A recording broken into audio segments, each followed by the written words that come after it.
I wish that she would just die. Those were the words my husband Stephen said one late night when I came home from overtime work, thinking Stephen and our daughter Melissa were probably already asleep. I quietly entered the house, but they were still awake, laughing and talking in the living room. They didn't seem to notice I had come home, and I could hear their conversation all the way from the entrance. I hope she never comes home again. I had been working so hard for the sake of my family, and yet their words cut deep into my heart, making me question why I had been trying so hard all this time. But their conversation continued. They didn't seem to care where I was or what I was doing. All I could hear were harsh comments about me, and not a single word of gratitude like, "She's working hard for us." I felt torn between not wanting to hear more, but still being unable to stop listening to their words. But it was like tightening a noose around my own neck. Why was I working overtime? Why was I so exhausted, only to come home and still have to do housework? The more I listened, the more I felt lost. I had heard that when people are truly sad, they can't cry.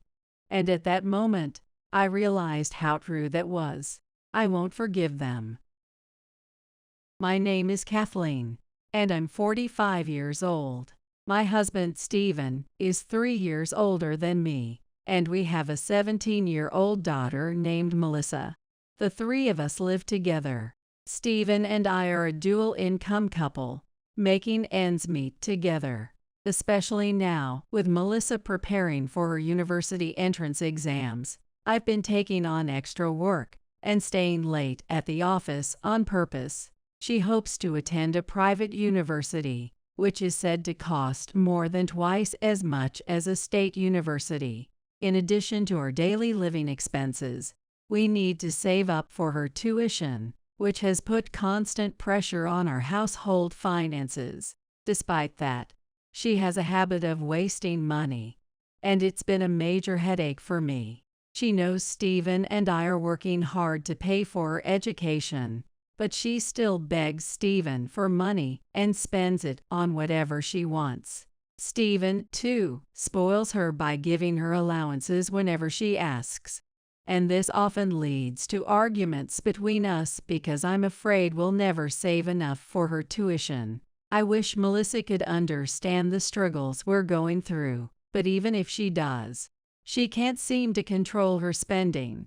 At this point, our family dynamic is like me versus Stephen and Melissa. I give Melissa a set allowance every month, but because it's not enough for her, she sees me as the enemy and Stephen, who hands her extra money, as her ally. One night, after a particularly long overtime shift, I came home exhausted. It was past 10 p.m., and I thought to myself that I had worked too late. I quietly opened the front door, thinking Melissa and Stephen might already be asleep, and I didn't want to wake them. At the entrance, I softly said, "I'm home," and slipped inside. It seemed they were still awake, talking in the living room, but what I overheard shattered my heart. I wish that she would just die. Yay, I hope she never comes home again. Stephen was joking that if I were gone, he could collect the insurance money and cover Melissa's tuition. Melissa, too, said she hoped I'd keep working forever and never come home again. I was on the verge of tears, wondering what all my efforts for the family had been for up until now. But their conversation continued. I didn't know if I wanted to keep listening or not, but I couldn't stop myself from eavesdropping on their words coming from the living room. "Man, I really want to remarry Betty." The sudden mention of a woman named Betty and the word remarry made me freeze. Stephen had the audacity to openly mention this Betty, so I realized Melissa must know who she was, too. I'd be all for it. I'm good friends with Betty, so I totally support you and her getting married, Dad. At that point, hearing them talk about insurance money had already pushed me to my limit. But the discovery of Stephen's affair with this woman named Betty was what finally broke me. I had heard that when people are truly sad, they can't cry, and I realized how true that was. Even with all the weight on my heart, I still hadn't shed a single tear. No matter how hard I worked for my family, Melissa's spending habits didn't change. She could talk about how it'd be fine to get the insurance money after I died, or say that she didn't care if I never came home again. And now, to top it all off, I discovered Stephen's infidelity. Without any real plan, I left the house and somehow found myself on a busy street. I raised my hand to hail a passing taxi. "It's a bit far," I said as a preface, before giving the driver the address of my parents' house. After an hour or so of driving, we reached the familiar neighborhood of my childhood home. I asked the driver to stop at a random spot nearby, paid the fare, and stood in front of my parents' house.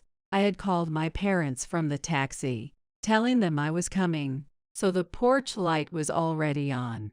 I wondered if I'd be able to explain everything to them properly as I took a few steps forward. With each step, I felt more and more weighed down with dread. I wanted to disappear to some far-off place where no one knew me. But just as I was lost in those thoughts, the front door opened, and my small-framed mom rushed out to embrace me. "It must have been so hard for you, Kathleen.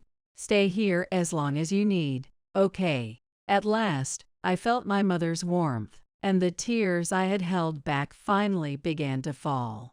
One after another, they streamed down my cheeks. After a while, my dad came out to join us, slowly stepping outside. "Kathleen, you can stay here as long as you want. What you need right now is rest. Take it easy for a while." "Mom, Dad, thank you. Thank you so much." I had never felt the warmth of my parents' love more deeply than in that moment, and at the same time, I made up my mind that I would never go back to that house again. Stephen and Melissa had shown me not even the slightest hint of love. Stephen had even talked about bringing a new wife into his life. Well, let him do as he pleases. Melissa's college plans, Stephen's affair, none of it mattered to me anymore. I buried my face in my mom's chest and cried my heart out. The next day, I called my office to request 3 days off. Even though I could commute from my parents' house, my eyes were swollen from crying too much the night before. Even after trying to cool them with a towel, the puffiness wouldn't go away. I also needed time to sort out my thoughts. Even with a husband and daughter like that, we had spent nearly 20 years together, so naturally, there was a sense of loss.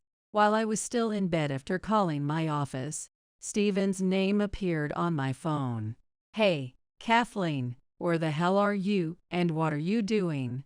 The dishes are piling up in the kitchen. The laundry is the same. The floor is filthy too. The housework is falling behind, and it's becoming a problem."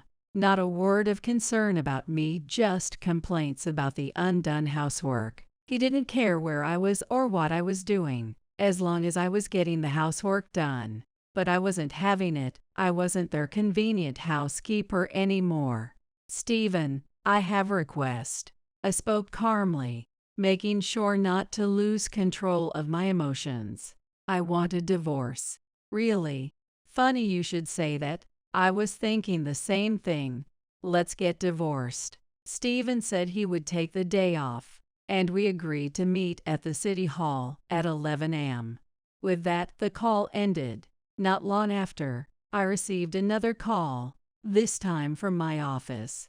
The president of the company I'm working with on my current project wanted to speak with me urgently. I quickly jotted down the phone number they gave me and, after scribbling it on a piece of paper, I tapped the number and called them back. With my swollen eyes still stinging, I headed downstairs to inform my parents. "I'm going to get a divorce." "You've made that decision yourself, haven't you, Kathleen?" Mom gave me a concerned look. "Yes, luckily, Stephen agrees, so I'm going to go submit the paperwork now." "Go ahead, Kathleen. We'll respect your decision. Thank you, Dad. I left the house and headed to the station. It felt like ages since I had last walked this path. The house I had lived in with Stephen and Melissa was about 10 stations away by subway. I would take the same station to go to the city hall today. Lost in thought, I swayed with the subway ride and got off at the 10th stop, passing through the ticket gate. The exit led directly to the city hall, a completely different direction from the exit I normally use to go home. Inside the city hall, the lights were unusually bright. Stephen spotted me and waved, unnervingly cheerful. Kathleen, what a coincidence. Huh, I wanted to divorce you too. If we divorce, you won't be able to claim the insurance money, though. Huh, did you say something?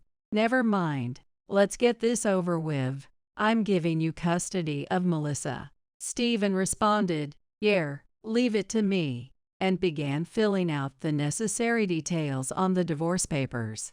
I found myself thinking how much time and preparation goes into planning a wedding.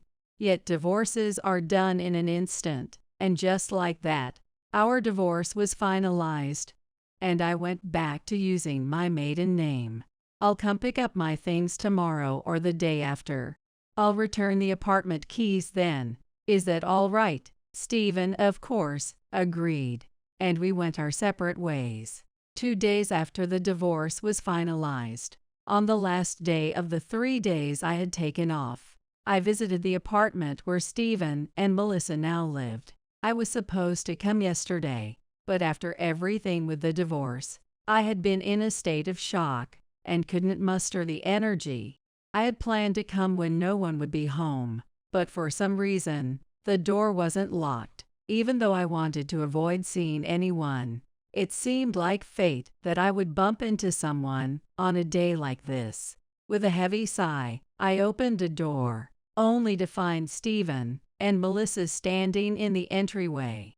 Kathleen, it's your fault Betty dumped me.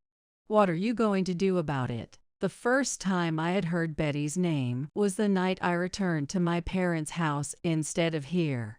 But actually, I had already heard her name again, this time directly from Betty herself, over the phone. Just as Melissa moved to stand by Stephen's side, trying to defend him, a voice called out, "Excuse me." It was Betty, dressed in a navy business suit, looking every bit like the image of a powerful woman. Betty. I had spoken to Betty 2 days earlier on the phone.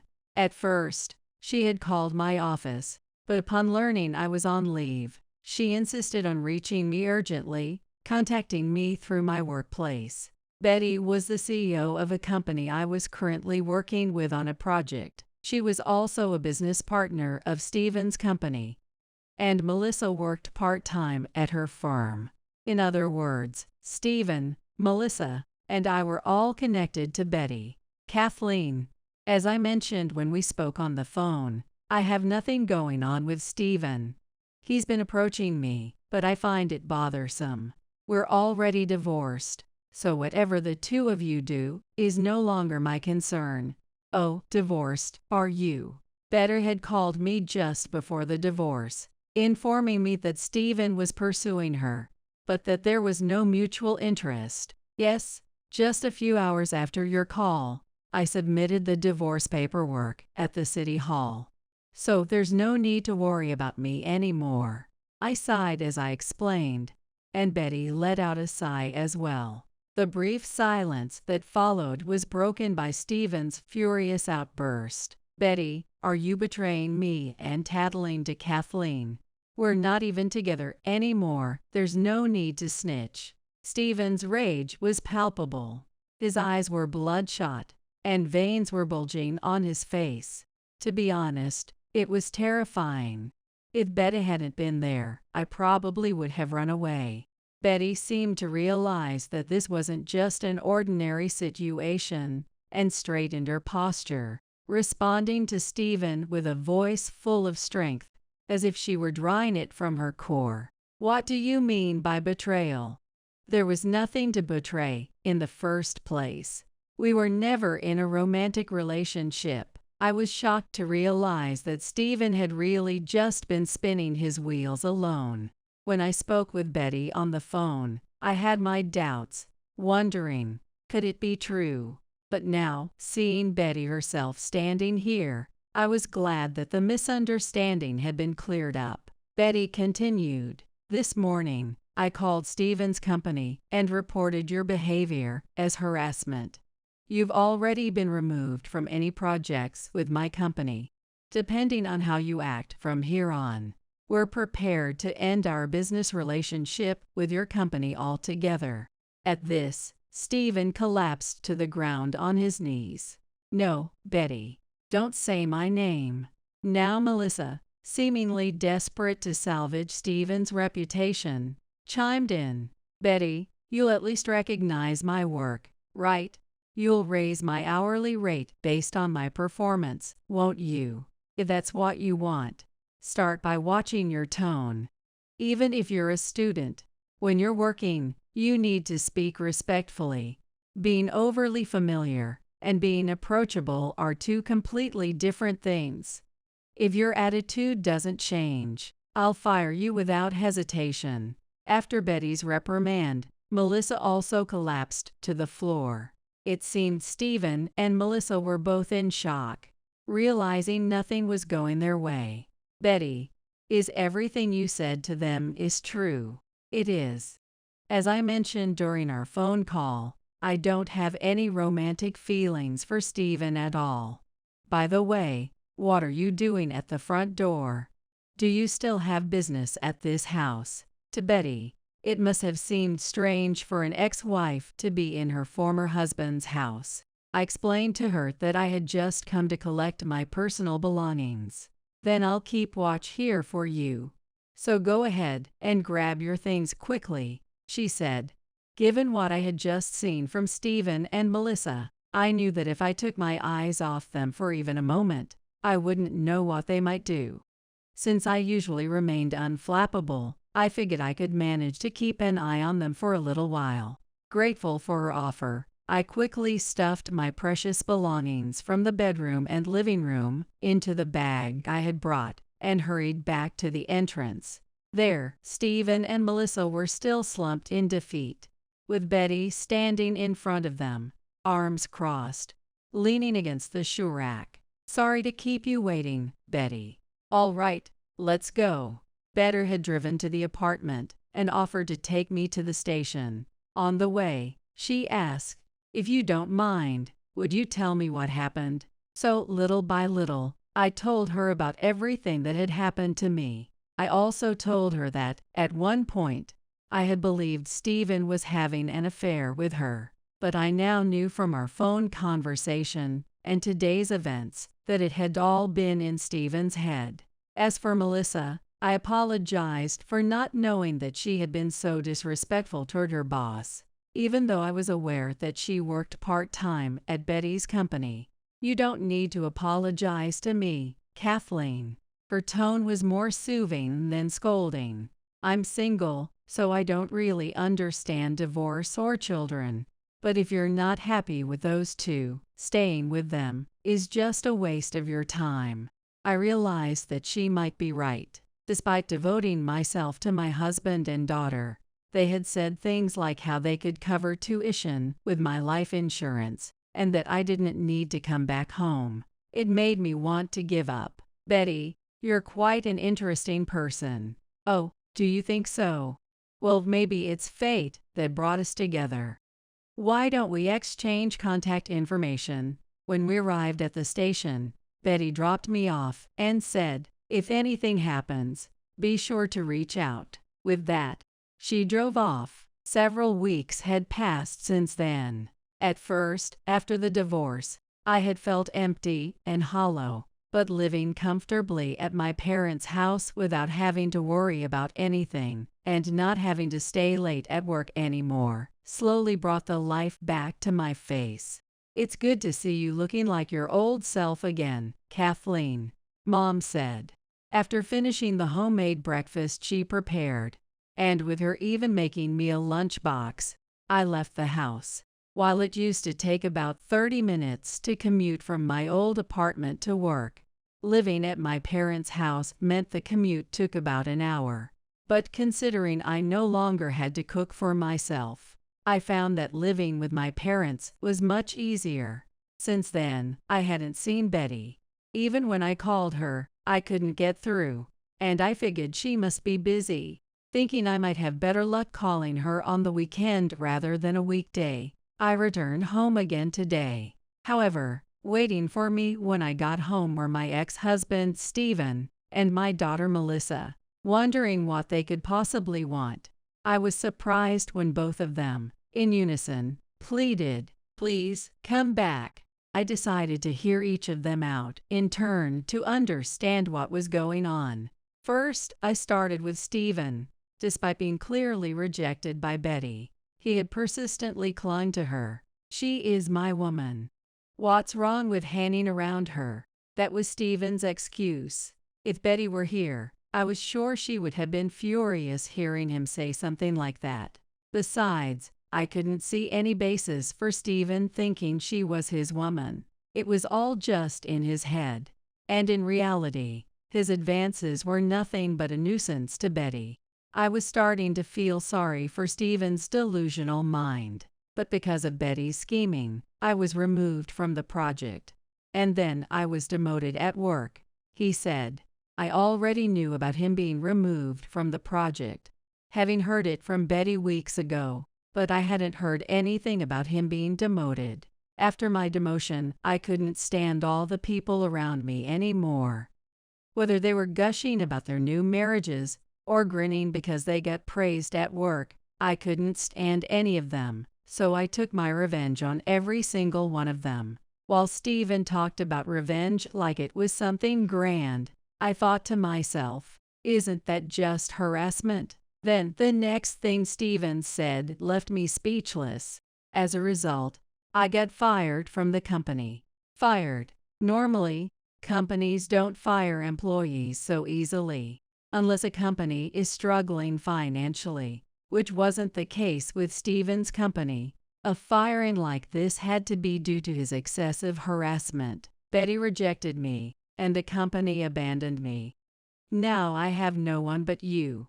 Please, Kathleen, let's get back together. I wished he wouldn't talk about me like I was some kind of shelter, but at least I understood Stephen's side of the story. Next, I turned to Melissa. "Melissa, why are you here?" My tone was sharper than usual. From her expression, I could tell she was here because she had done something wrong.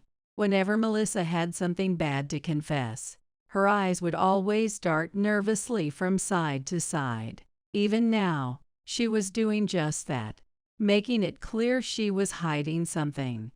Mom. I called Betty Mom at work, and the bosses got mad at me. Of course they did. If Stephen had married Betty, no one would have said anything, but she was single. It's only natural that people would be upset if a part-time employee suddenly started calling the company president Mom. And then, I kept following Betty around, asking, "Can I call you Mom?" Naturally, Betty rejected her. And since Melissa was neglecting her duties to chase Betty around, she got fired. On top of that, Melissa had been bragging at school about getting a rich mom, which turned out to be a lie, so her friends had distanced themselves from her. Because of this, she couldn't focus on her studies, and her chances of getting into her top choice university had dropped to near zero, a seriously bad situation. Finally, with Stephen now unemployed, even if she did manage to get in, there was no way they'd be able to afford tuition. I stepped back and looked at the two of them. What they had done to Betty was almost the same. Both had clung to her despite her obvious discomfort. One shouted, "She's my woman," while the other yelled, "She's my mom." And both had ended up getting fired. The power of genetics is frightening. Anyway, Kathleen, please, let's try again. Mom, please come back. Let's live together again, just the three of us, with Dad. Stephen and Melissa both bowed their heads to me at the same time. But I knew what they really wanted wasn't me. They needed me as a housekeeper or as a source of money, nothing more. I'm sorry, but I don't think I can be with you two anymore. Why not? Stephen immediately snapped back. I'm not your housekeeper, and I'm not your bank. I'm a person with my own will. And right now, my will isn't with you two. I want to prioritize myself over you. So what? You're saying you've forgotten about us in just a few short weeks? After nearly 20 years of living together, you've forgotten us just like that? Stephen's voice rose with anger, veins bulging in his forehead. I could feel myself shrinking under his rage. Whenever Stephen got like this, I felt terrified and found myself nodding to whatever demands he made. Last time, Betty had stepped in to help, but today there was no one to protect me. Would I have to nod my head and return to that apartment, enslaved to these two again? Kathleen. Just as Stephen called my name in a sharp tone, the front door opened and my dad stepped out. That's enough. Stephen, Melissa, you two have some nerve trying to force your selfish demands on Kathleen like this. Dad came out. Oh, Grandpa's here. Melissa immediately ran toward him. She probably thought she could get away with it because she's his granddaughter. Following Dad, Mom also stepped out of the front door. Grandma, it's been a while. From today, I'll be staying with you. I'm at your service. I furrowed my brow, wondering if Melissa was really going to be living with them. She was my own daughter, and it's not like I didn't love her, but her personality was far too much like Stephen's. Interacting with her often filled me with a sense of dread. Up until now, I'd always pushed myself, reminding myself that as her mother, I had to be strong. But I started to wonder if I could continue to convince myself of that in the future. Then I noticed Mom whispering something to Dad. What? For some reason, Dad was now staring intently at my face. Finally, he seemed to come to some sort of conclusion and said, "Got it." He moved to the garage, started the engine of a white car, and called out, "All three of you, get in." Dad took the driver's seat. Mom settled in the passenger seat, and Stephen, Melissa, and I got into the back. I felt my expression harden as I wondered where we were being taken. Could it be the apartment? But the car passed right by the apartment and kept going. I realized that we were on the road to Stephen's parents' house. Stephen seemed to come to the same conclusion and started pleading with Dad and Mom to stop the car. My dad and Mom are really strict. If they find out I got fired, I'm in deep trouble. Yay, and I like Mom's side of the family better than Dad's grandparents. Despite Stephen and Melissa's desperate pleas, Dad kept driving, ignoring them. Eventually, the car stopped in front of Stephen's parents' house. All right, all three of you, get out. Have you told them about the divorce yet? No, not yet. But could we turn around and head back to my apartment instead? Not happening. They'll help straighten out that crooked attitude of yours from scratch. Wait, me too. I'm their actual granddaughter. Can't I live with them? Melissa, you need some tough love, too. You'll be getting your attitude straightened out from the ground up. Understand? Melissa's eyes welled up with tears. Clearly not liking this one bit, but I felt the same. At this point, I didn't think I could live with either of them. Just then, Mom gently took my hand. It's all right, Kathleen. We won't make you do anything you don't want to. As we left the house, Mom told me that she had whispered to Dad, Kathleen seems reluctant to live with Melissa. Hearing this, I was on the verge of tears. A family that could understand me without words. It felt like such a precious and comforting place. Before long, Stephen's parents, Emily and Ronald, came outside, having heard the commotion in the yard. Stephen, Melissa, Kathleen, and even Kathleen's parents. What on earth is going on? Ronald asked, his voice sharp. Dad calmly explained everything. How Stephen had caused an unbelievable commotion and was fired from his job. And how Melissa, too, had created chaos at her part-time job, leading to her dismissal. He also added that Melissa was struggling with her friendships and that her study for college entrance exams had been greatly affected. I can't believe you're divorced. Stephen, why didn't you say a word to us? I've always told you to act with integrity, haven't I? Ronald was strict like this. That's why Melissa wanted to live with my parents, and why Stephen, rather than accept help from his own family, likely wanted to reconcile with me. Kathleen, I'm sorry. As Stephen's father, I deeply regret the trouble we've caused you. No, I should be the one apologizing for not handling things better. I bowed deeply to Ronald and Emily. I didn't dislike them, which made parting ways feel bittersweet. Mom, you're leaving me behind.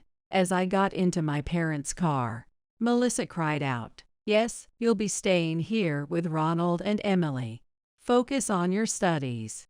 With just that, I turned my back on Stephen and Melissa, climbed into the back seat of the white car, and soon we were driving off. Not long after, Betty kindly made time in her busy schedule to meet with me. We arranged to meet at a cafe halfway between our workplaces. I ordered a royal milk tea and strawberry shortcake, while Betty opted for a cafe latte and fruit tart, and we carried our orders to the table. I heard that Stephen and Melissa caused you a lot of trouble. I'm sorry about that. I apologized to Betty immediately. Oh, Kathleen, it wasn't your fault. I came today as a friend, really. I do have something to tell you, but let's not dwell on Stephen and Melissa. All right, that really puts my mind at ease. Thank you. Without saying much more, we each peeled the film off our cakes and took a bite. The sweetness seemed to melt away the fatigue from work. First, about Stephen. Thanks to his parents' connections, he's now working at a small company nearby. Unfortunately, it's so small that there's no real chance of advancement for him. I could imagine him working there, probably feeling quite unmotivated. Stephen had his own ambitions, after all, and at his previous job, he had held a decent title. Still, I had no idea how Stephen was actually regarded at his workplace. He never brought work home, so I hadn't even heard him complain about his job. When I mentioned this to Betty, she looked like she was trying to recall distant memories. His work was neither particularly good nor bad. If he got promoted, it'd be congratulations. And if not, you'd just think, oh, that makes sense. So he was just an average worker. Why do you think Stephen started believing that you were his woman? I think it's because I defended him during a joint meeting. If I had to guess, that's the only connection between us. So Stephen must have thought you were his woman, and that he'd eventually marry you. Which is why Melissa started calling you Mom. That's what it seems like. I've never seen a father and daughter so wrapped up in their own delusions before. Kathleen, you've done well to manage all this. With her prompting, I opened up honestly to Betty.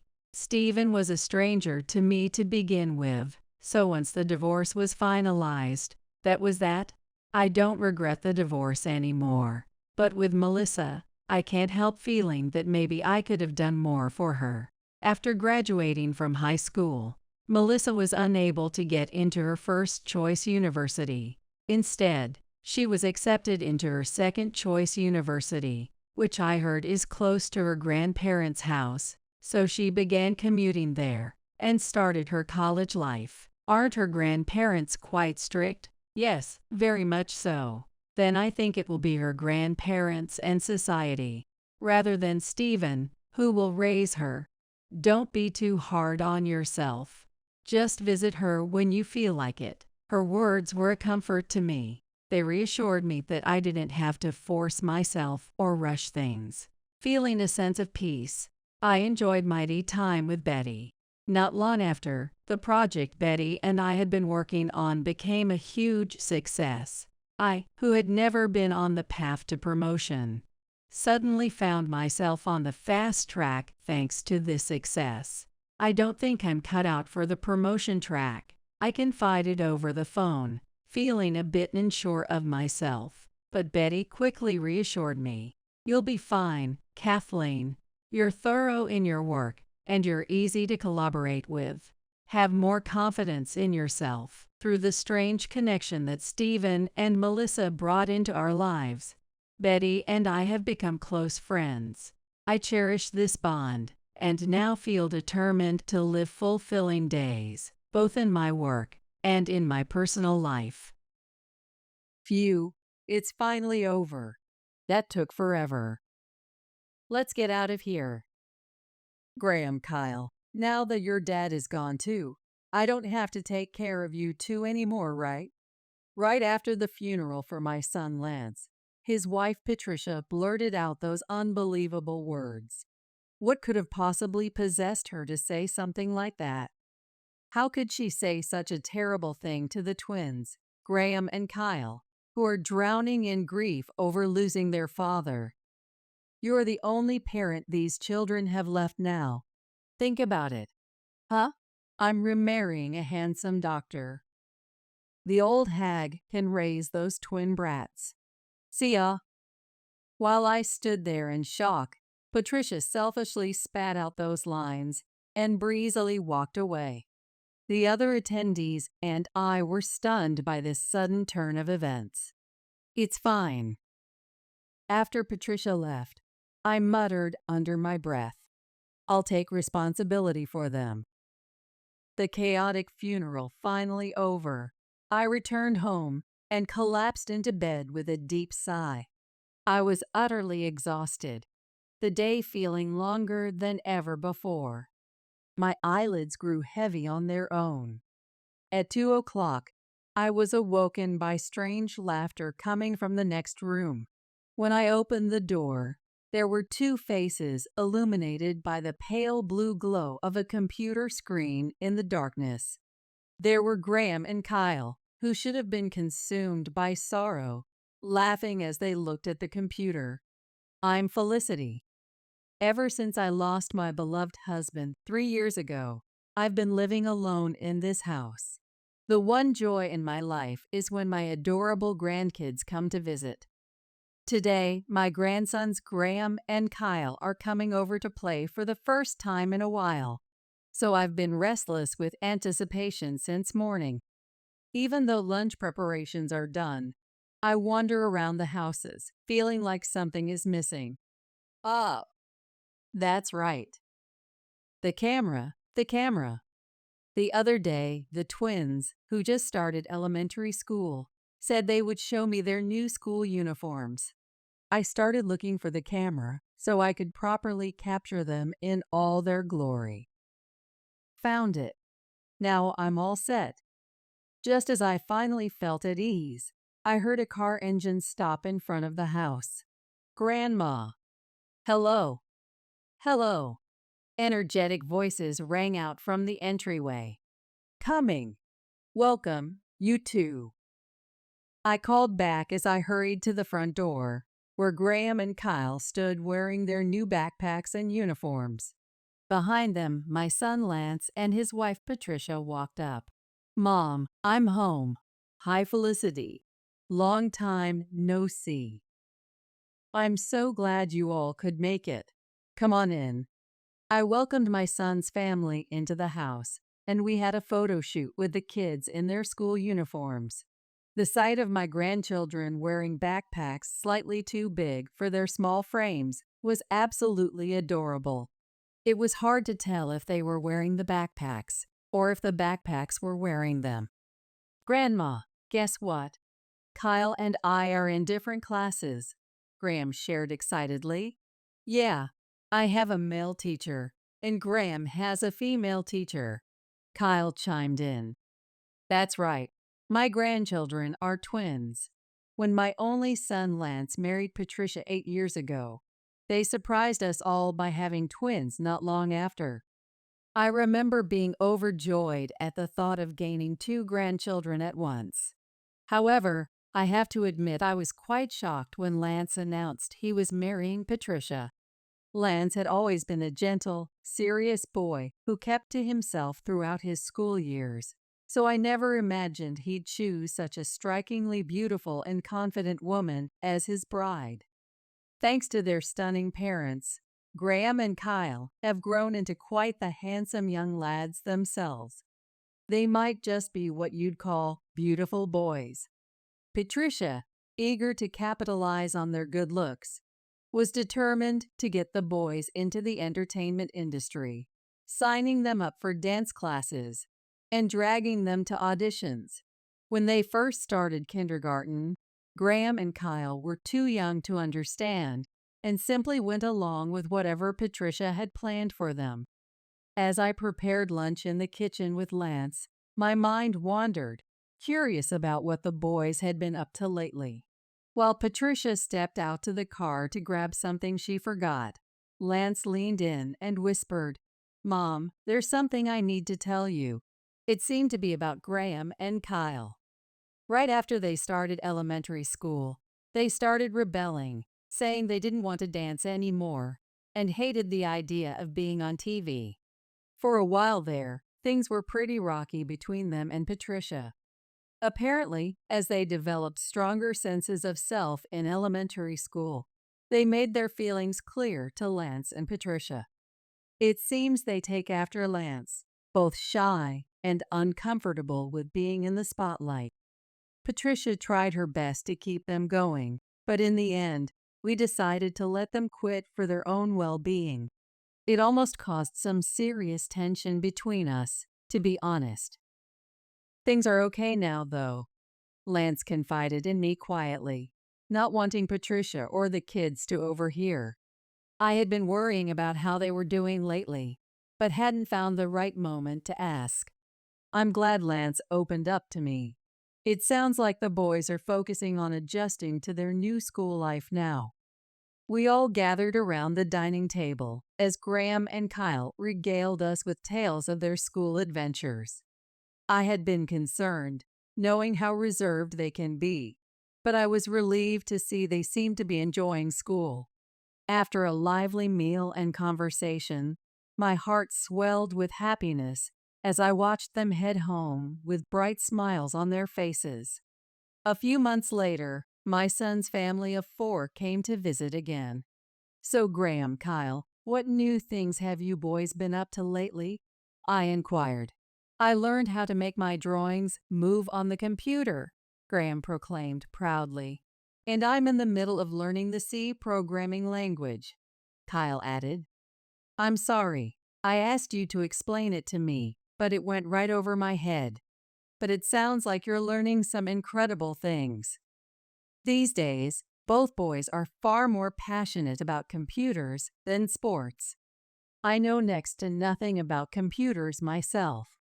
But from what Lance has told me, there's no doubt that Graham and Kyle's computer skills are leagues ahead of other kids their age. Lance and I both believe the twins have a real talent for computers and have high hopes for their future in the field. Lance has even been looking into programming classes in the area for them. I don't get why they're so into those boring computers. They'd be way more likely to get famous and make money if they got on TV instead, Patricia grumbled, clearly not thrilled with their budding interest in technology. Perhaps she still hasn't given up on her dreams of turning them into child stars.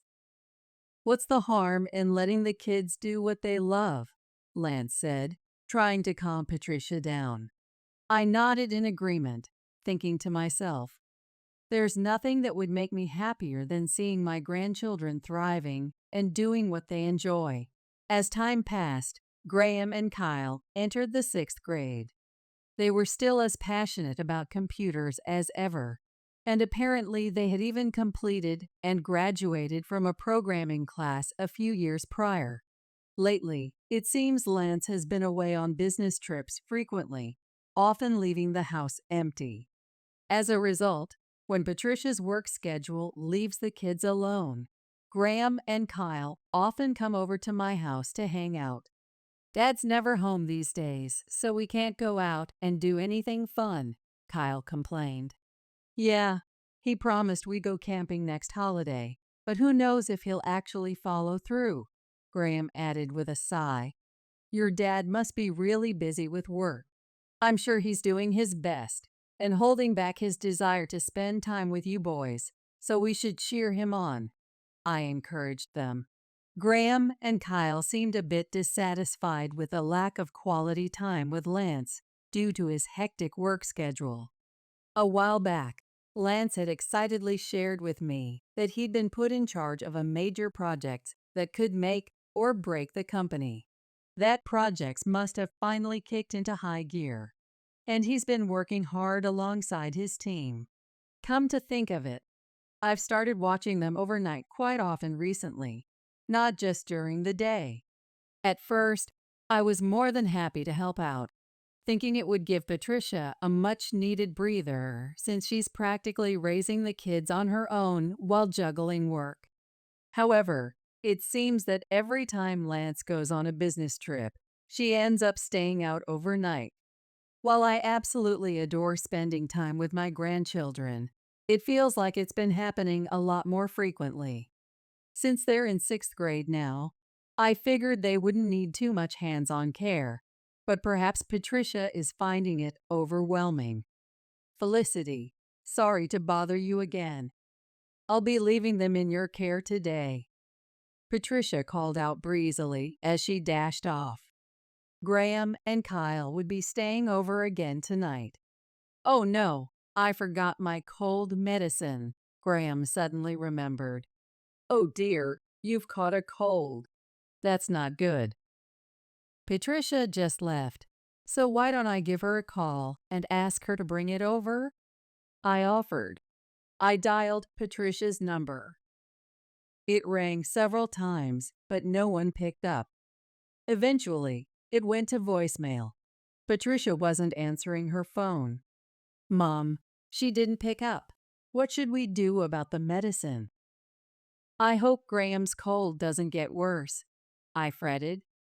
Oh yeah, Grandma, whenever Mom has something important going on, she turns her smartphone off, Graham chimed in. His words caught me off guard. What? So you're saying whenever she's busy with something important, there's no way to reach her at all? Yup, even when we call, it never goes through. But don't worry, Grandma, my cold isn't that bad. I'll be okay, Graham reassured me. Compared to my growing concern, the two boys seemed completely unfazed. Even if Patricia has something important going on, what would she do if there was an emergency with the kids?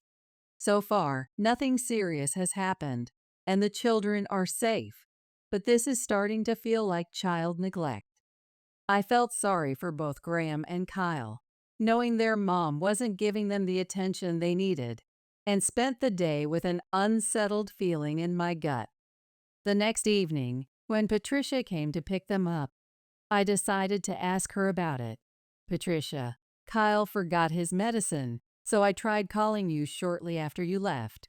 Was it difficult for you to answer the phone? Oh, right. Sorry about that. I had my phone turned off. Didn't the kids tell you? She replied nonchalantly, as if it were perfectly normal. Ah, I see. But don't you think it might be better to keep your phone on in case something happens and we need to reach you? I was taken aback by Patricia's attitude and couldn't bring myself to say anything more. After that, Graham and Kyle stayed over a few more times.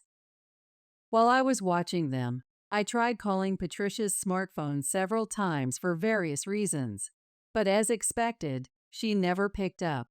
Then one afternoon, I received a call on my smartphone from an unknown number. It wasn't a number I recognized. I hesitantly answered the call and heard a man's frantic voice on the other end. Hello, is this Lance's mom? I'm Lance's coworker. I'm sorry for the sudden call. Please try to stay calm and listen. Lance is in the hospital right now. It took me a moment to process the words I was hearing. A wave of anxiety washed over me. I got the hospital's location from Lance's coworker and quickly called a taxi.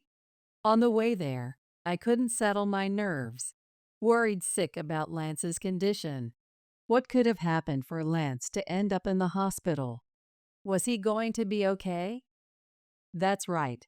I wonder if Patricia knows anything. I decided to try giving her a call first.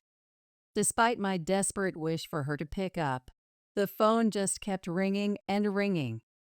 Once again, she didn't answer. What on earth was she doing that she couldn't be reached even at a time like this? I called over and over, praying she would pick up, but the result was always the same. The entire way to the hospital, I kept trying to get in touch with her, but she never answered her phone. When I arrived at the hospital, Lance's coworker greeted me with tears in his eyes and filled me in on the situation. Apparently, he had suddenly collapsed at work and was rushed to the hospital by ambulance. They gave him the necessary treatment, but his condition was poor, and he still hadn't regained consciousness. I tried calling his wife, but no matter how many times I called, she just wouldn't pick up. That's why I contacted you, his mom, instead. Thank you so much for coming right away. So Patricia didn't answer her phone after all. Apparently, he had been suffering from insomnia lately, and his complexion had been poor, causing concern at work just before this happened. Was he so busy with work that he couldn't even sleep? Did he push himself too hard? I couldn't help but regret his diligent nature. I knew I needed to let Patricia know what was going on, so I decided to head to Lance's house. Worried sick about Lance's condition, I left the hospital with a heavy heart. When I arrived at Lance's house, Graham and Kyle were there alone, having just returned from school. "Grandma, what's going on?" "Oh, you're home. Is your mom not back yet?" "Not yet. Should we wait here for her?" I agonized over what to tell Graham and Kyle about him. Was it really my place to say something? I decided to wait until Patricia got home so we could explain the situation to the three of them together. After a while, she returned. "Patricia, did you check your smartphone? I called you so many times." Patricia rummaged through her purse and pulled out her smartphone. "Felicity, what's with the sudden visit? Oh, you're right. I do have a bunch of missed calls. Did something happen?" Despite feeling irritated by Patricia's attitude, I took a deep breath and spoke. "Patricia, Graham, Kyle, listen calmly. Lance collapsed at work today and is in the hospital now. The doctors did everything they could for him, but it seems he still hasn't regained consciousness." Shocked by the sudden news, Graham and Kyle froze, their faces etched with disbelief. Patricia, on the other hand, simply let out a surprised, "What?" But her expression remained unchanged as she fiddled with her smartphone. I had expected her to be more shocked and worried, so her reaction caught me off guard. My confusion was completely lost on her, who was absorbed in her smartphone. And so, the days passed by one. Our wish for Lance to wake up went unanswered as he remained unconscious. The doctor informed us that there was no prospect of him regaining consciousness, and we had to brace ourselves for the inevitable. A few days later, Lance's funeral was held. Graham and Kyle kept their heads down, not saying a word as tears streamed down their faces. They may be mature for their age, but they're still only in 6th grade. Having lost their beloved dad, they must be in the depths of despair. All I could do was stay by their side and rub their backs in comfort. Patricia, not seeming to care about her grieving children, sat there looking bored and greeting the attendees with a curt, indifferent demeanor. Lance's coworkers, subordinates, and even his bosses turned out in droves for the funeral. Every single one of them mourned his passing, their faces etched with deep regret and tears flowing freely. Seeing firsthand just how important my son had been to his company, my heart swelled with emotion. But something doesn't add up. I overheard some of Lance's coworkers talking as they left the funeral yesterday, and the content of their conversation is bothering me. The projects had finally gotten off the ground, and things were settling down. So why did he have to pass away so suddenly? He hadn't been working overtime lately, but his face looked so haggard. He mentioned he couldn't sleep. I wonder what was weighing on his mind. This conversation left a lasting impression on me and has been swirling around in my head ever since. I had thought that Lance's busy workload had taken its toll on him, leading to this. But his coworkers didn't mention anything like that at all. In fact, it seems like work had settled down, and they were worried about how he had been doing lately. If he was struggling with something to the point of insomnia, could there have been a reason other than work? With those questions lingering in my mind, we reached the end of the funeral. Ugh, finally, it's over. That took forever. Let's get out of here. Graham, Kyle, now that your dad is gone too, I don't have to take care of you brats anymore, right? Patricia said with a sneer as soon as the funeral ended. I don't think those are the kind of words a mother should be saying to her children with that expression. What could have possessed her to say such a thing? I can't fathom how she could say that to Graham and Kyle, who are in the midst of deep grief over losing their dad. Thinking there must be some mistake, I asked for clarification. Patricia, what do you mean by that all of a sudden? If these kids are around, they'll just get in my way. I don't need them. How can you say that? You're the only parent these children have left now. Think about it. I tried my best to calm Patricia down, thinking she must be out of her mind with grief. There's nothing to think about. This couldn't be more perfect. Now I can live with my boyfriend. Boyfriend? What boyfriend, Patricia? I'm remarrying a handsome doctor. The old hag can raise those twin brats. See ya. While I stood there in shock, Patricia selfishly spat out those lines and breezily walked away. The other attendees and I were stunned by this sudden turn of events. It's fine. After Patricia left, I muttered under my breath, I'll take responsibility for Graham and Kyle. Rather than growing up with the pain of being abandoned by their mom, I'm sure I can provide them with a much better environment living with me. More than anything, I'm happy to have the chance to live with my adorable grandchildren. As I steeled my resolve in my heart, Graham spoke up. Grandma, can we live with you? Of course you can. That goes without saying. Graham smiled, looking relieved. I'd rather live with Grandma than Mom. Mom's never home anyway. I don't think she cares about us, Kyle said. His words pierced my heart. What kind of mother makes her children say such things? Was Patricia really that indifferent to them?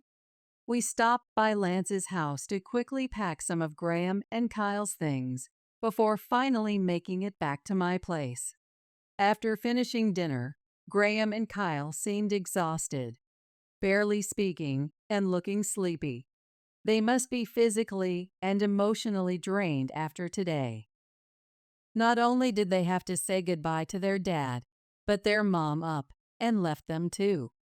I can't help but worry about their mental state. They both seem so calm, as if they've already accepted this sudden turn of events, but who knows what thoughts are swirling in their minds. Rather than saying anything, I suppose all I can do for now is keep an eye on them. You two must be so tired after everything today. Get some good rest, okay? Once I finish tidying up, I should get to bed early too. By the time I was done with the housework, Graham and Kyle were no longer in the living room. It seems they had taken their showers and gone back to their room. I finally crawled into bed and let out a deep sigh. Suddenly, the events of the day flashed through my mind like a whirlwind. Does Patricia really intend to give up her children for good? Even though it was late, I tried calling her one more time, wanting to confirm how she really felt. I had a sliver of hope that she might answer, but the call went straight to voicemail. I was so utterly exhausted, the day feeling longer than ever before. My eyelids grew heavy on their own. At 2 o'clock, I was awoken by the strange sound of laughter coming from the next room. Thinking I must be hearing things, I listened closer, but the laughter indeed continued. They were supposed to be sleeping in the room next door. Those boys should be fast asleep, right? I thought to myself as I quietly crept over to peek into their room, just to be sure. When I opened the door, there were two faces illuminated by the pale blue glow of a computer screen in the darkness. Graham and Kyle, who I thought were sleeping, were actually laughing as they looked at the computer. "What are you two doing up in the middle of the night like this?" "Oh, Grandma, did we wake you?" "Sorry about that." "Hey, Grandma, come take a look at this." I did as they asked and peered at the computer screen. "Patricia? Darling? Whose WhatsApp is this?" "Don't tell me." "Yup, this is Mom's WhatsApp with her boyfriend." On the computer screen, I saw a log of Patricia's WhatsApp conversation with a man who appeared to be her boyfriend. "Grandma, you probably have a notification on your smartphone by now, too." At their prompting, I went to grab my smartphone and checked. Sure enough, there was a notification. I opened it to find the same WhatsApp log that was displayed on the computer screen had been sent to me. "How did you do this? Was it you too?" Graham and Kyle answered with bright, clear faces. "Yeah, we did it."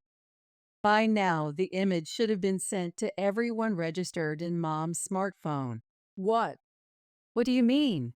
Confused, I asked the two of them to explain the situation.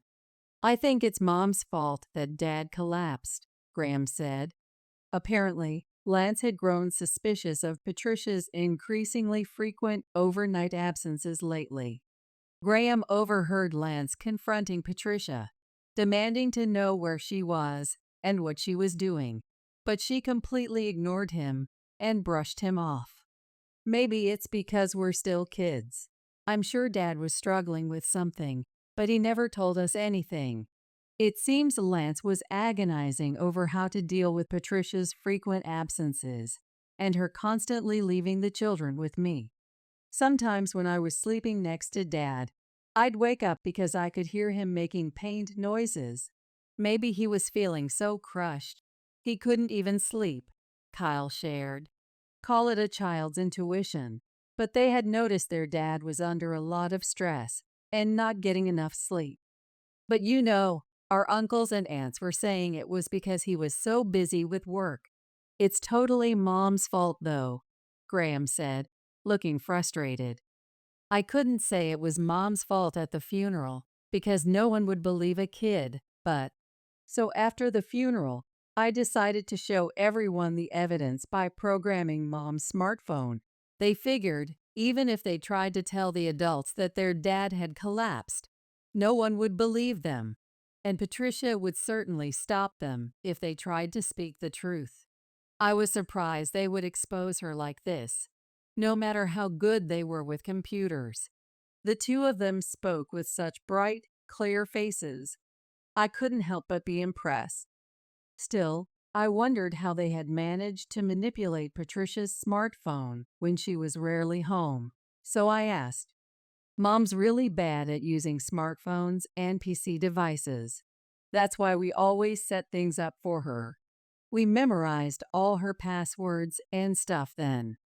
We happened to see her WhatsApp too, and that's how we figured out who she was always with. When Mom's with that guy she calls darling, she really does turn her smartphone off. So we made it so the information would send when she turned it off. So if the images are being sent now, that means her phone is off. Look, all the evidence we prepared is being sent.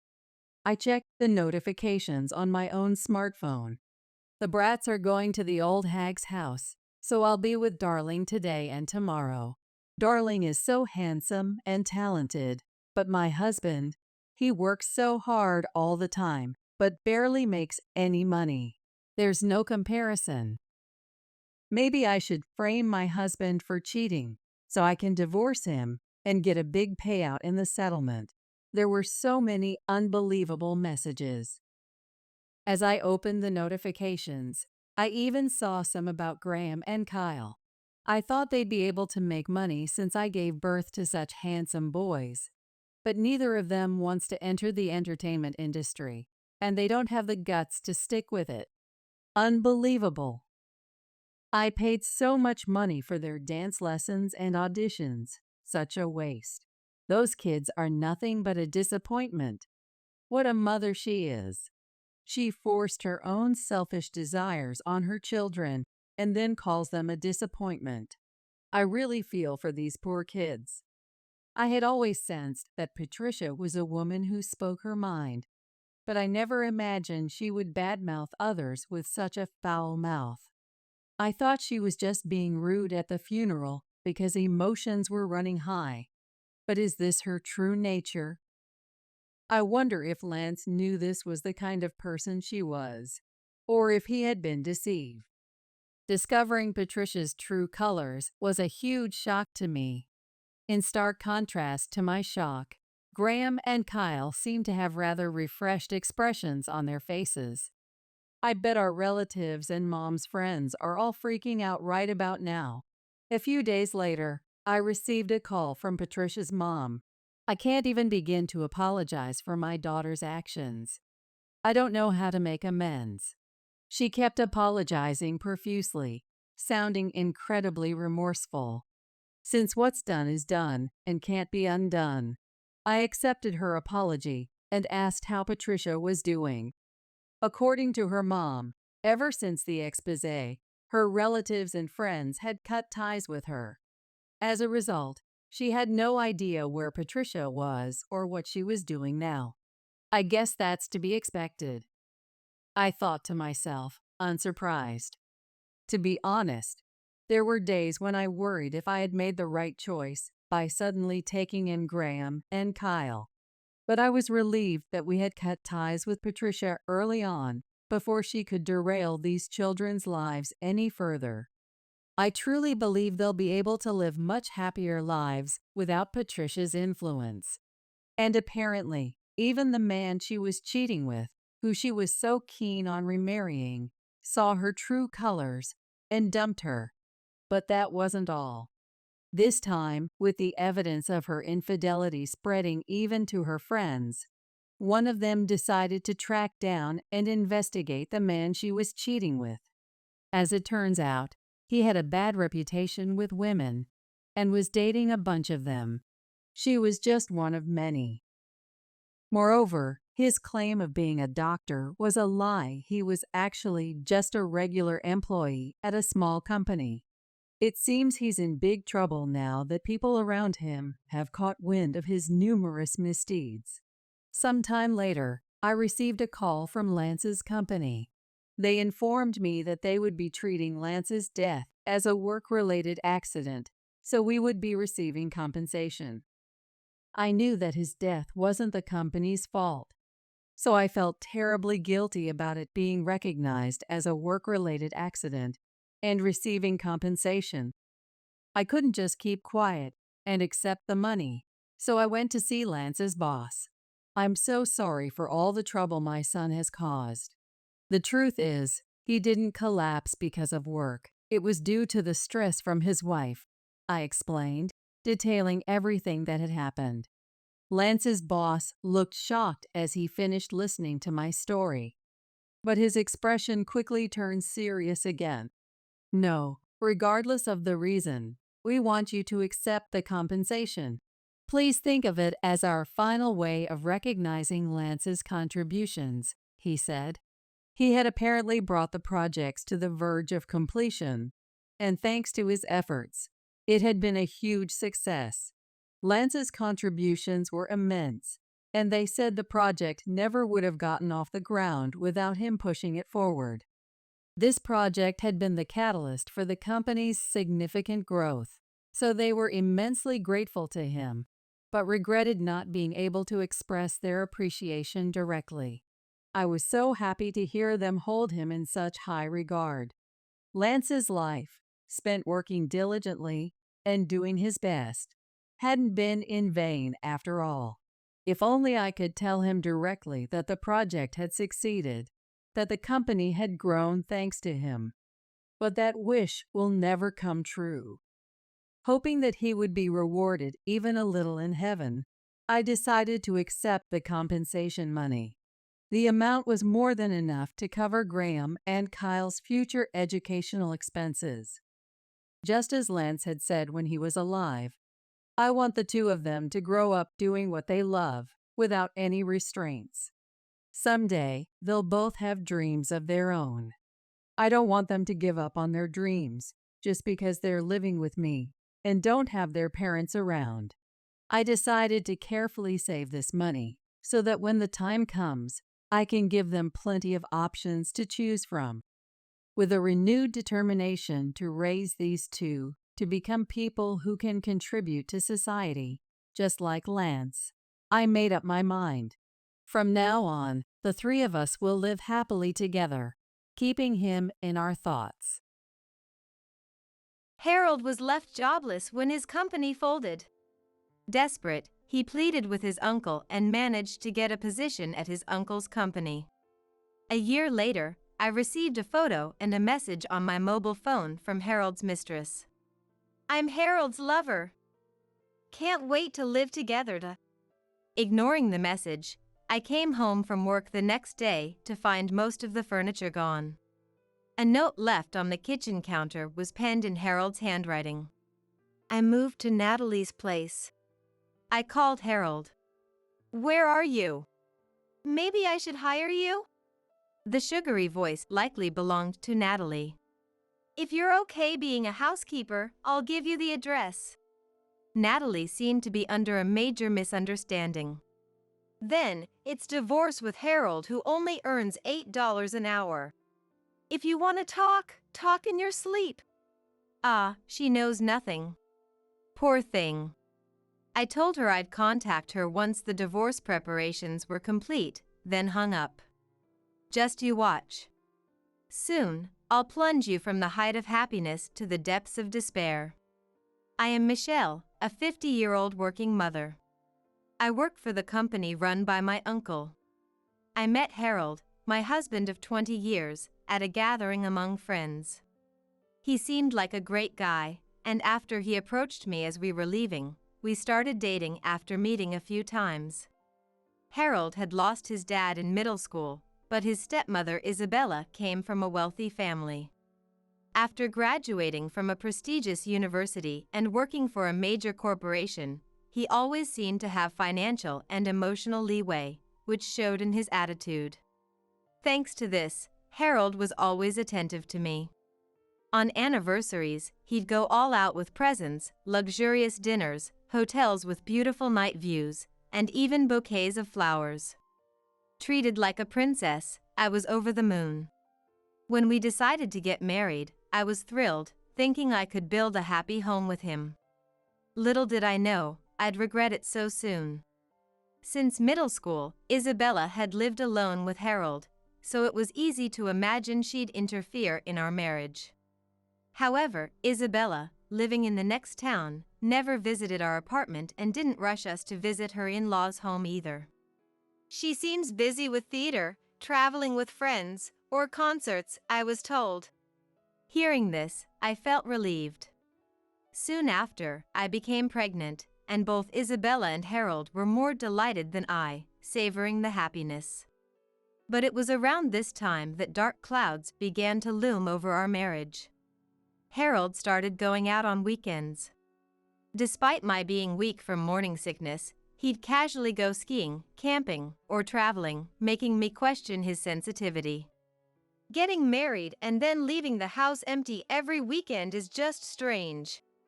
When I complained, Harold cocked his head. It's impossible to take a pregnant wife with me. Oh. Then, should I invite people over? Maybe around 5 or 6 each week. Harold's face lit up with excitement. Wouldn't that be fun for you, too? For a barbecue, everyone could bring some vegetables or meat. It would surely take your mind off things. I was dumbfounded. He knows I can't eat because of the nausea, and he says this? That's obviously not going to work. I shouted, and Harold frowned in displeasure.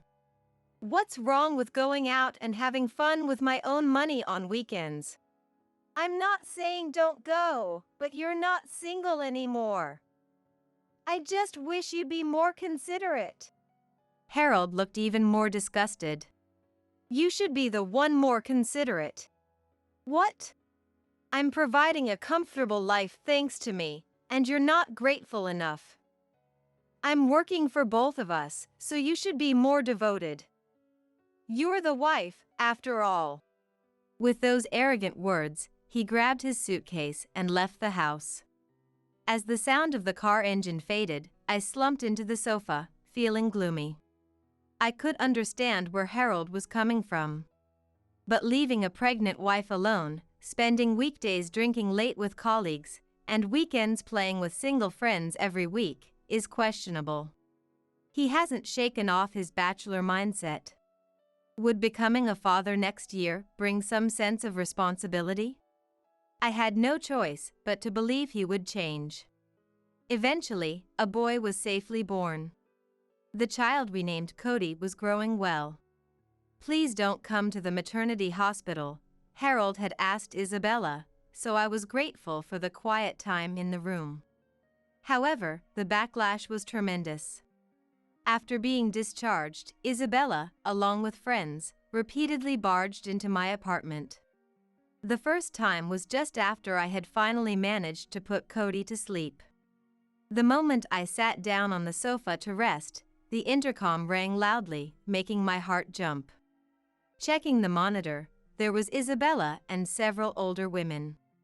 Reluctantly unlocking the door, Isabella and her friends made a grand entrance, stormed into the living room, and dashed for the crib they found. Oh, how cute! Right?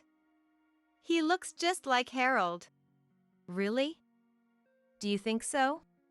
You just love Harold too much, that's why you think so. Oh, he's opening his eyes. Cody, sleepy and dazed, quickly twisted his face and started crying loudly. Michelle, hurry and soothe him. It's cruel to let him cry so much. And make some tea. I'd like some herbal tea and snacks, please. While holding back my irritation, I picked up Cody to soothe him. Isabella and her friends surrounded me, poking Cody's cheeks and stroking his head as if he were a pet. It's nice, isn't it? I want a grandchild soon too. We have 2 girls. I keep telling my daughter-in-law we need a boy next. Listening to their conversation, Isabella looked smug. Like a storm, Isabella and her friends came, chatted beside me soothing Cody, made a mess with snacks, and left. When I complained to Harold after he returned from work, he strangely smiled. Mom wanted to show off her grandson to her friends. It's cute what she did. I recoiled in shock. Listen, I'm only 3 days post-discharge. I'm in a daze, nursing every 2 hours, and managing the household. His indifferent response irritated me. It took another 2 hours to put Cody back to sleep. Please, no more unannounced visits. Tell Isabella. At my plea, Harold visibly grimaced. Mom and her friends came all this way to celebrate. Instead of being grateful, why complain?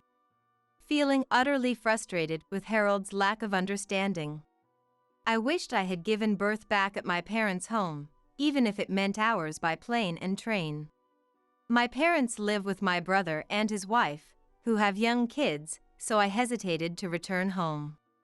Harold, you're not involved in childcare at all. You don't understand. Can't you look after Cody once in a while? I pleaded earnestly. Maybe just for an hour on the weekend? I'd like to visit the salon or relax at a cafe for a bit. So, you want to skip mom's duties? Harold laughed derisively. Every mom raises her kids alone. If you can't, you're a failure as a mom. That's cruel. Don't say that. It's the truth. He glared at me, speaking bluntly. Can't believe you'd ask to waste my precious weekend. I'm the one providing for you. Isn't that enough? If you want to be pampered, go back to your parents' house. And don't come back. Throwing those cold words at me, Harold walked away to the bathroom. Left alone in the room, I wiped my eyes, and Cody, sensing my mood, started to fuss. Holding Cody, I felt a deep sense of despair. He used to be so kind, how could he change so much? Or was this his true nature all along? Eventually, I began to think, in a way, Isabella might be better than Harold. She showed interest in Cody, entertained him with toys, and talked to him. Harold, strangely, showed little interest in Cody. Only after much insistence did he start taking showers with Cody on weekends, but he refused to do any other caregiving. Even in the same room, Harold was engrossed in his mobile phone games, brushing Cody away irritably when he crawled up. Whether Cody laughed in his adorable voice or babbled in baby talk, Harold remained indifferent. Could such a person ever become a dad-like figure? Just starting on this journey of parenthood, I felt overwhelmed by anxiety. Isabella continued to bring different friends over, but once Cody turned 3 and began to express his own opinions, showing signs of independence, she stopped visiting altogether.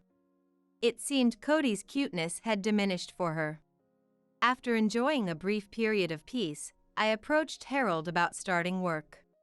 I want to start working soon. There seems to be a spot available at the nearby daycare. Why? My salary should be enough for us to get by. Harold responded, visibly displeased. A wife should stay at home and take care of me and the child. I almost laughed at his outdated views, but I humbly pleaded with him. I want to save up for Cody's college fund. Can I work part-time, please? Fine, but don't let the housework slide. I plan to work at my uncle's company. Harold smirked. Oh, a nepotism hire, huh? They need a female office worker. So, they say. Well, work hard at that tiny company that might go under at any moment. His mocking tone annoyed me, and I bit my lip. Your company does business with them, you know. Ha! Well, tell them not to cause any trouble for us. His arrogance, despite being just an assistant manager, infuriated me. I decided then that I would work hard, save up, and divorce this man. With that secret hope, I worked diligently. As Cody grew and balancing work and home became manageable, I switched to a full-time position and worked even harder. One evening, Harold came home looking downcast. Welcome back. What's wrong? Our company is going under. What? Bankrupt. Rushing to check my phone, I saw articles about Harold's company. Harold looked awkwardly at the floor, a sight I hadn't expected. I'd heard about the poor performance, but I never imagined it would collapse. What will we do? Guess I'll have to find a job at another company. he said dismissively, dropping his commuter bag to the floor. Panic set in. Living on my salary alone was doable, but saving would be tough.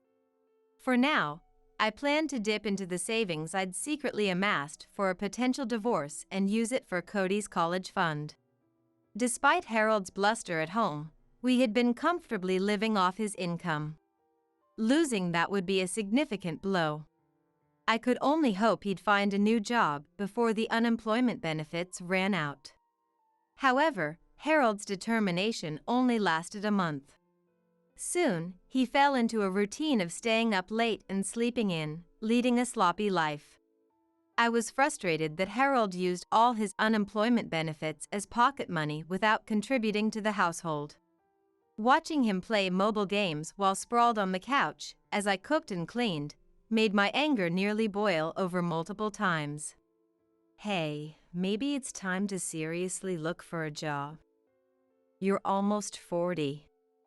It might become harder to find the job you want after that. When I gently pushed him, Harold angrily retorted, "Shut up! I'm looking on job sites. But I've never seen you write a resume. I'm carefully selecting a company worthy of me," he declared arrogantly. "I graduated from a top university. Working for a low-grade company would tarnish my reputation. You, coming from a lesser background, wouldn't understand." Oh, is that so? After countless exchanges like this, with no progress, 10 years passed. As Cody faced college entrance exams and was swamped with studies, even during long vacations, Harold, in his jersey and with a stubble, was still engrossed in his games. I thought about giving up and divorcing him many times. Since his family was wealthy, Harold could live with Isabella without worrying about ending up on the streets. But, feeling it was too harsh to abandon an unemployed husband, I couldn't make that step, and before I knew it, 10 years had flown by. Unable to bear it any longer, I finally decided to use my connections. I pleaded with my uncle to employ Harold. Fortunately, the branch office in the next town was looking for someone in sales, which was perfect. Hey, how about working at my uncle's company? One evening, I broached the subject to Harold, excited. I mentioned your background, and they said it would be a waste not to have you join us. Of course, it was a complete lie, but Harold, true to my expectations, took the bait due to his pride. Well, a high-caliber person like me is rare in small and medium enterprises. They must want me at any cost. He seemed quite pleased with the idea. So, should I proceed with the discussion? What to do? After feigning indecision, his eyes were glued to the mobile phone screen I opened. Oh, this? It's from a new product exhibition. Huh. Looks fun. He mused nostalgically, whispering, I might work at your company. Really? That's great. But it's been a while, so I want to start with 3 days a week. And make sure I can leave on time. I was at a loss for words. Well, as you know, our company has a complete 2-day weekend system, Saturdays and Sundays off. End of month and busy periods require overtime, and special treatment is difficult. Harold's eyes widened in anger. Listen, I'm working again after a long break. It's like rehabilitation. And you want me to start with long hours? Do you want me, a delicate person, to get sick? I was infuriated by Harold's words. For the past 10 years, I've balanced housework, child-rearing, and full-time work, supporting you, right? But, not wanting to upset him, I swallowed the complaints that rose to my throat. After consulting with my uncle, Harold was offered a part-time job with lower hourly pay than the market rate, allowing him to finally escape unemployment after 10 years. Harold, who resumed working, quickly became lively. Seeing him clean-shaven and in a suit was moving. Though he had thinned on top and his figure had changed, a bit of his youthful freshness seemed to return. The day when he could work hard as before might be near. Then, I could ask him to contribute to the household expenses again. Relieved, I wondered. It's fine for him to work 3 days, but what about the other 4? On Harold's days off, he was invariably out when I returned from work. He often came home late, smelling of alcohol, possibly frequenting cocktail lounges, but could he afford that on his meager salary? The occasional scent of women's perfume on his clothes was also suspicious. If it were a cocktail lounge, the scents would mix. Yet it was always the same scent. About a year after Harold found a new job, I received a photo and message from an unknown number on my mobile phone. It was a picture of Harold snuggling in bed with a heavily made-up woman. I recognized the woman. She was Natalie, a hostess who had attended a new product launch at my company. "I'm Harold's mistress. Can't wait to live together." Although I was stunned, I wasn't particularly shocked. My affection for Harold had cooled long ago. So he was cheating after all. I sighed. He must have looked up Natalie from the new product launch photos stored on the company computer and seduced her. As I stared at the image, anger welled up within me. He had the nerve to do this after getting a job through my connections. I called Harold, but the call rang endlessly without answer, and my angry messages remained unread. That night, Harold didn't come home. Moreover, he started skipping work without notice from the next day. "Skipping work for a mistress? What are you thinking? You're going to lose the job you finally got." I sent that message during my lunch break, but still, there was no reply. Returning home feeling agitated, I noticed the room felt oddly spacious. Looking around, I realized most of the furniture was gone. The Scandinavian sofa set, the wooden table, the 2-seater dining table, the stylish shelf, the chic TV board. All purchased with my salary. Shocked, I stood frozen when I noticed a piece of paper on the floor in the center of the room. In round handwriting alongside Harold's, it read, "I'm taking Harold away. I've moved to Natalie's place. Don't bother trying to get me back." Crumpling the note, I called Harold again. The moment it connected, I was ready to yell. "What's the meaning of this? Where are you? You're so upset." "Hilarious." A nasal, sweet voice, probably Natalie's, responded. "Should I offer you a job?" "What?" "If you're okay being a housekeeper, I'll give you the address." Her presumptuous tone almost made me burst into laughter. Natalie seemed to be under a major misunderstanding. "Then, it's divorce with Harold, who only earns $8 an hour. If you want to talk in your sleep." Ah, she knows nothing. Poor thing. Suppressing my laughter, I pleaded in a pathetic voice. "I'd be in trouble if Harold left me. How will I live?" Then Natalie burst out laughing on the other end of the line. "You're just a gold digger for Harold, aren't you? A housewife dumped by her husband, how miserable, but it's tough, honestly, but I don't want to complain and make Harold hate me more. Tell Harold to call me once the divorce is ready. Thanks for being so understanding. Bye. After hanging up the phone, I clenched my back teeth. Enough with the mockery. Just you watch. I'll knock you from the pinnacle of happiness to the depths of despair. I silently vowed. After confiding in my uncle, I decided to make Harold resign and determined to make them fully realize the consequences of their actions. I hired a private investigator for a conduct investigation and did as much research as I could on Harold and Natalie. 2 weeks later, I sent a message to Harold. "I want to discuss our divorce. Please come to my place with Natalie." The two of them showed up at the appointed time, hand in hand, smugly smiling as if to flaunt their relationship to me. As I led them into the living room, Natalie sneered. "Wow, haven't bothered to replace the furniture? You really are broke." "Well, being a gold digger to a big corporation worker like Harold, it's understandable." "Excuse me? You stole my furniture and you have the nerve to say that? I could report you to the police, you know." "Oh, please. That sounds terrible." "I just moved the furniture Harold bought himself during the move." "Just as Harold said, you're not too bright."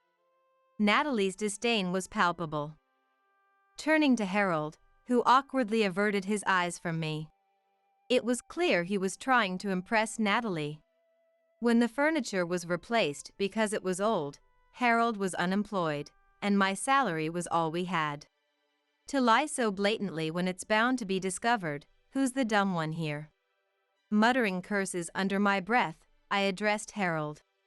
"Harold, you feel the same way as I do, right? That is, you want a divorce?" "Yeah." Harold nodded, looking displeased. "I'm sick of taking care of a worn-out old woman like you." He spat out disdainfully. "Meeting Natalie made me realize that everything that hasn't worked out in our 20 years of marriage is all your fault." I couldn't believe my ears. That's my line. "Being with you has brought my luck down. That's why I'm leaving you to start my life over." Then he made a demand. "What?" "Alimony. You've been a nuisance for 20 years of marriage, haven't you? I'm generous, so I'll let you off with $100,000. Come on, hand it over. You can even give me your bank account, and I'll withdraw it myself." His haughty tone made me feel not just angry, but somehow sad. He can't live with Natalie on his current salary, so he's begging me for money. High pride, but stooping so low. All right. It must be expensive to live with 5 people, after all. Really? Are you sure? His eyes sparkled before he puzzledly asked, 5 people? I smiled and explained to Harold. Yes, that's right. Natalie and her 3 kids. From the top, they're in junior high, 6th grade, and 5 years old, right? All girls, aren't they? Natalie's face drained of color.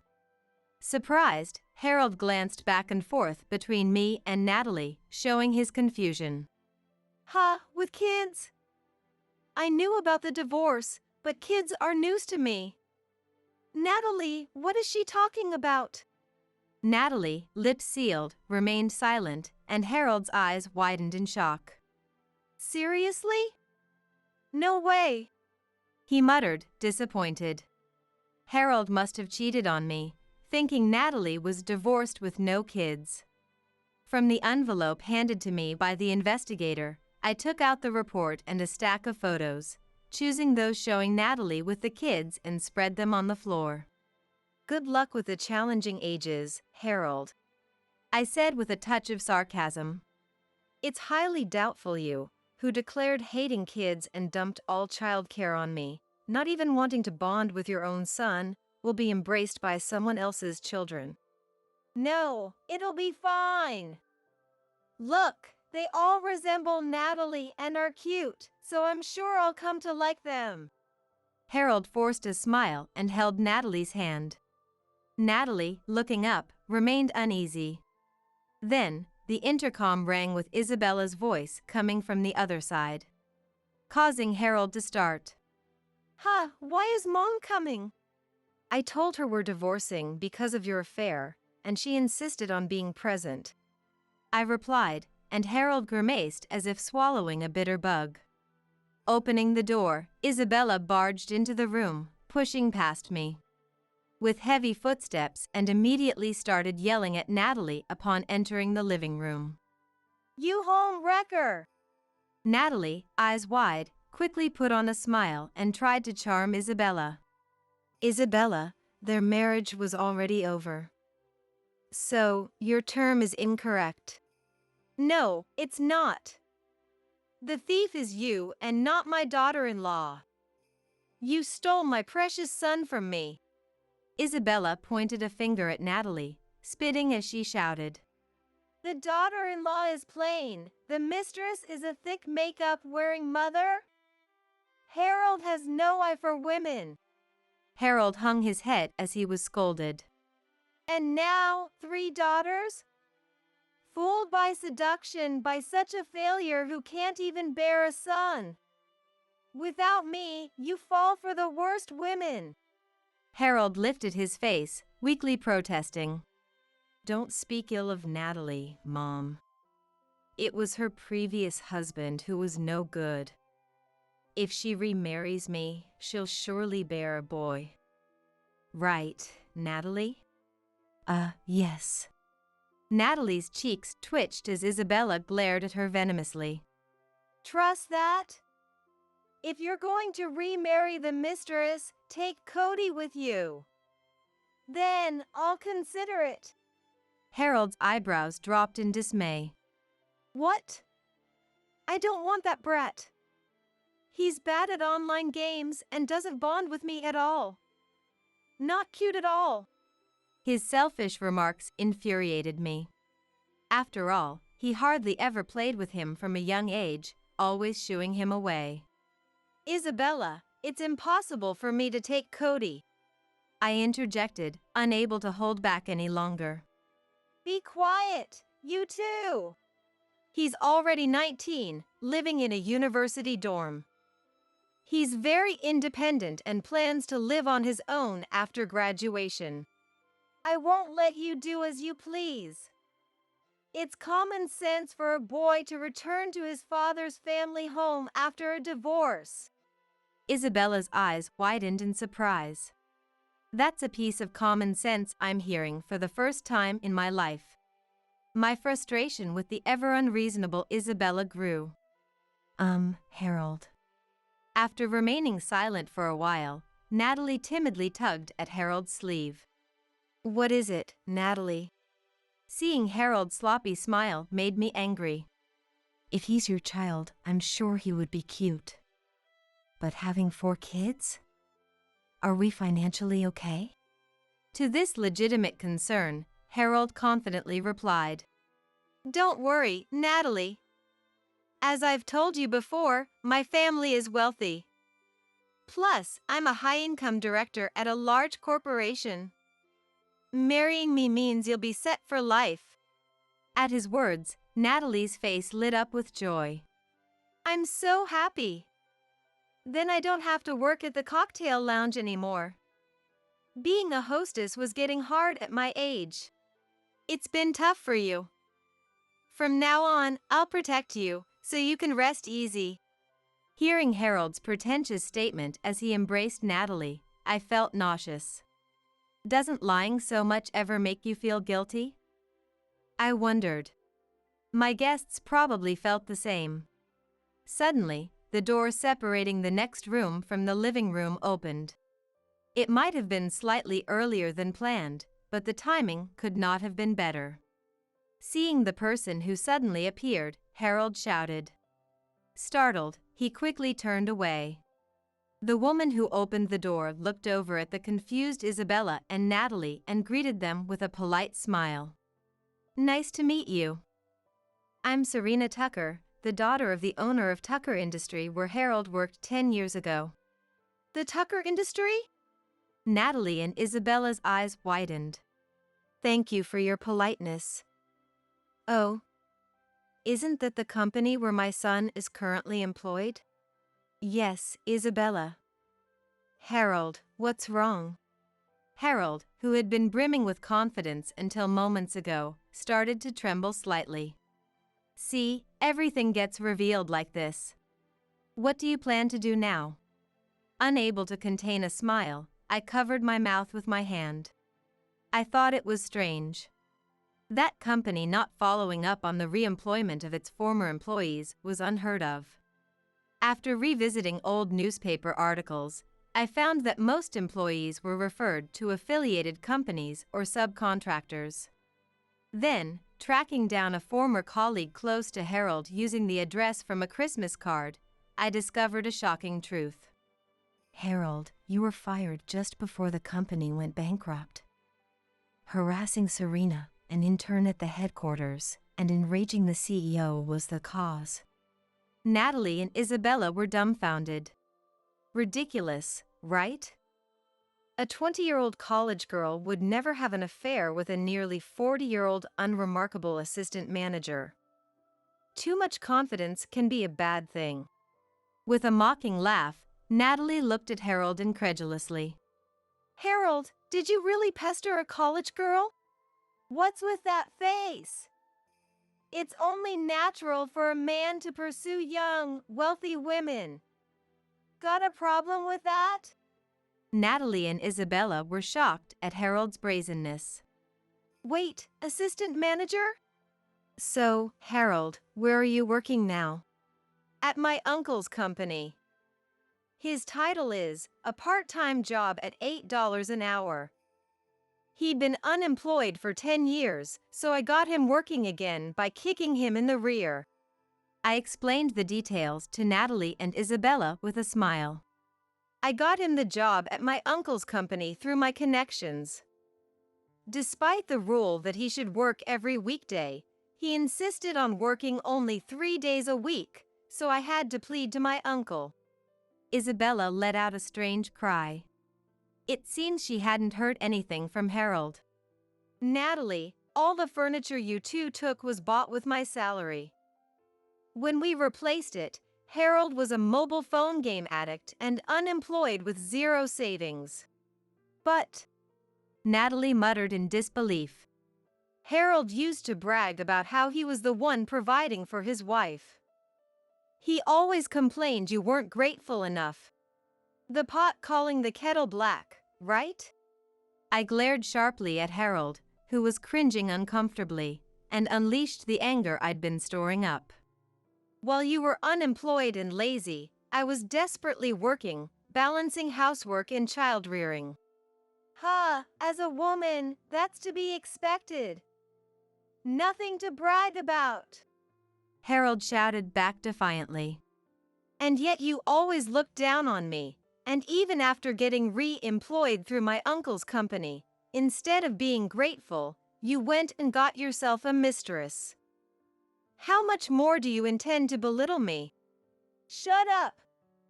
A part-time job through connections and you're acting all high and mighty.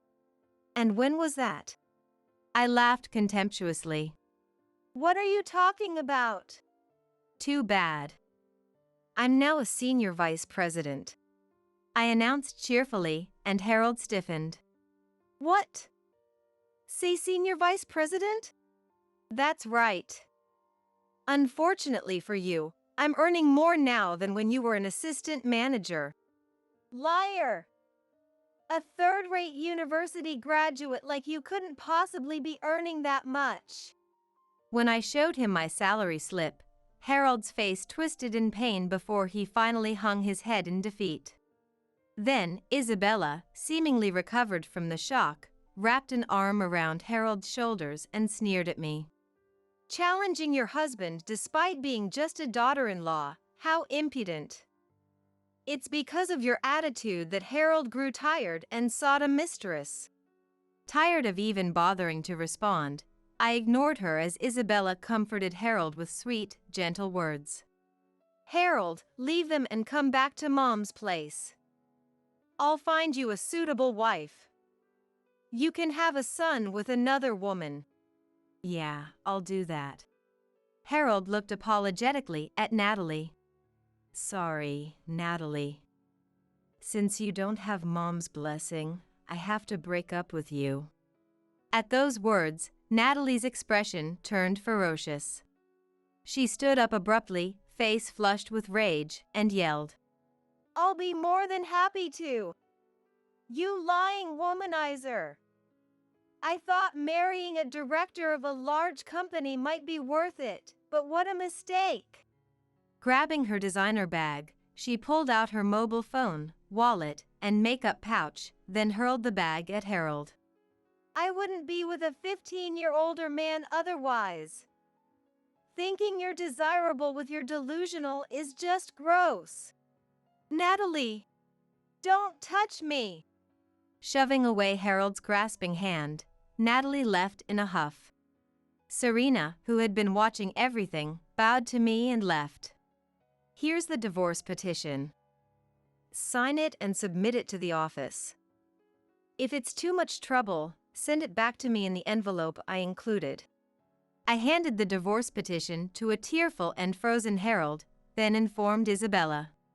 We'll go through lawyers for the arrangements for the divorce compensation.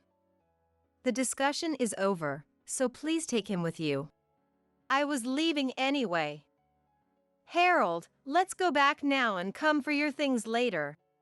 As I saw Isabella and Harold out, I mentioned one more thing. Oh yes, please also settle the $80,000 debt he's accumulated from our joint account for online gaming.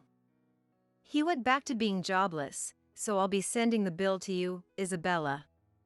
Take care. Isabella turned back, blinking in disbelief. What? It's for his online gaming. Since Harold's jobless again, I'll be sending the bill to you.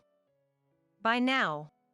I pushed them out the door, locked it immediately, and breathed a sigh of relief. The next day, Harold sent back the signed divorce papers, which I promptly submitted to the office. To my surprise, the compensation amount I requested was deposited into my account without any complaints from Harold. Isabella must have covered it to get rid of me quickly. The stolen furniture was also returned in good condition, which was a relief. When I demanded compensation from Natalie, the money was soon deposited into my account, and then, to my surprise, Natalie's mother brought her to my house. Encouraged by her mother, Natalie apologized to me with a displeased look. Her mother was also very apologetic. The compensation her mother covered will be paid back by Natalie, who will now have to juggle her cocktail lounge job with another part-time job. It's good that her mother is a sensible person. Afterwards, though I thought Harold would get along with Isabella, their relationship apparently soured.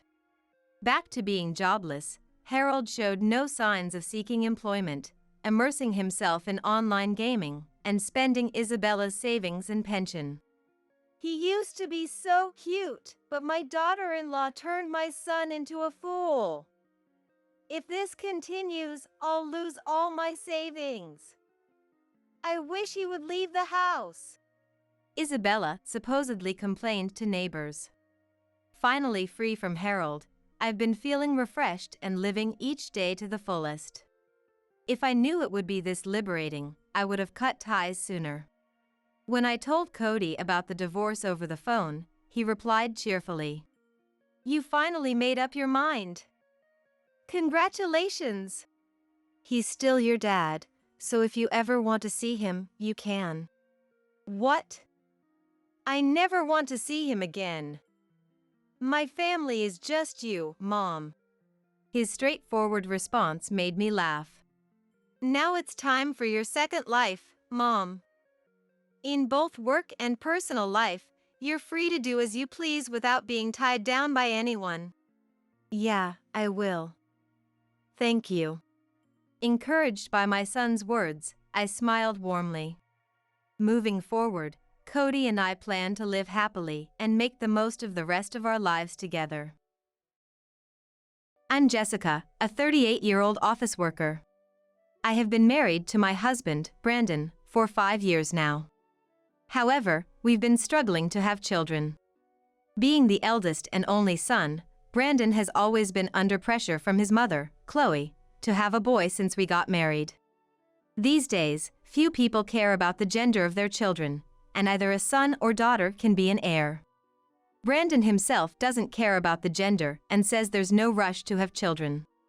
But Chloe sees me as an adversary and always tells me when Brandon's not around. A woman who can't have children is useless in this family. If you can't have one, you might as well leave. Her words have hurt me deeply.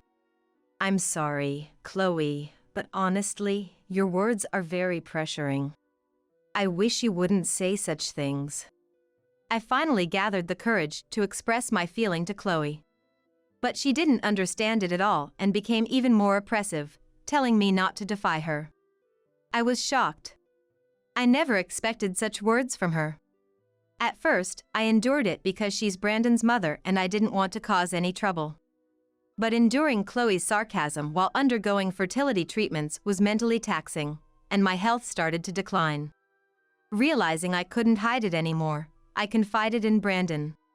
Furious, Brandon sternly warned Chloe, which stopped her surprise visits to our apartment for a while, but she continued to hurl insults daily through WhatsApp. Then one day, I found out I was pregnant at the fertility clinic.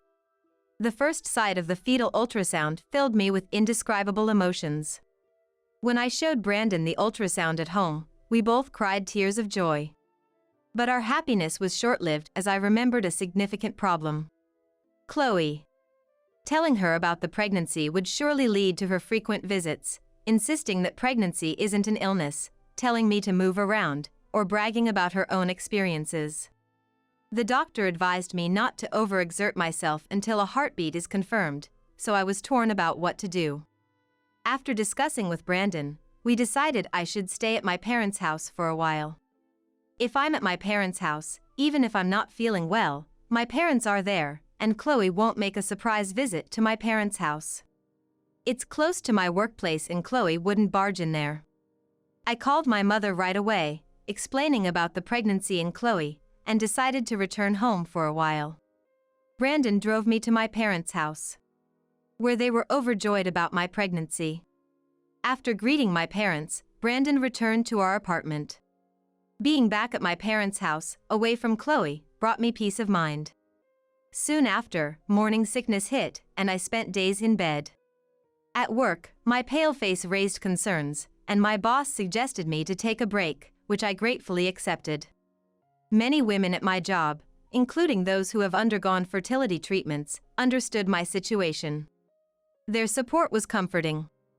Other than severe morning sickness, my pregnancy was uneventful, and the baby grew healthily. Feeling the first kicks was indescribably touching, and I lovingly caressed my belly every day.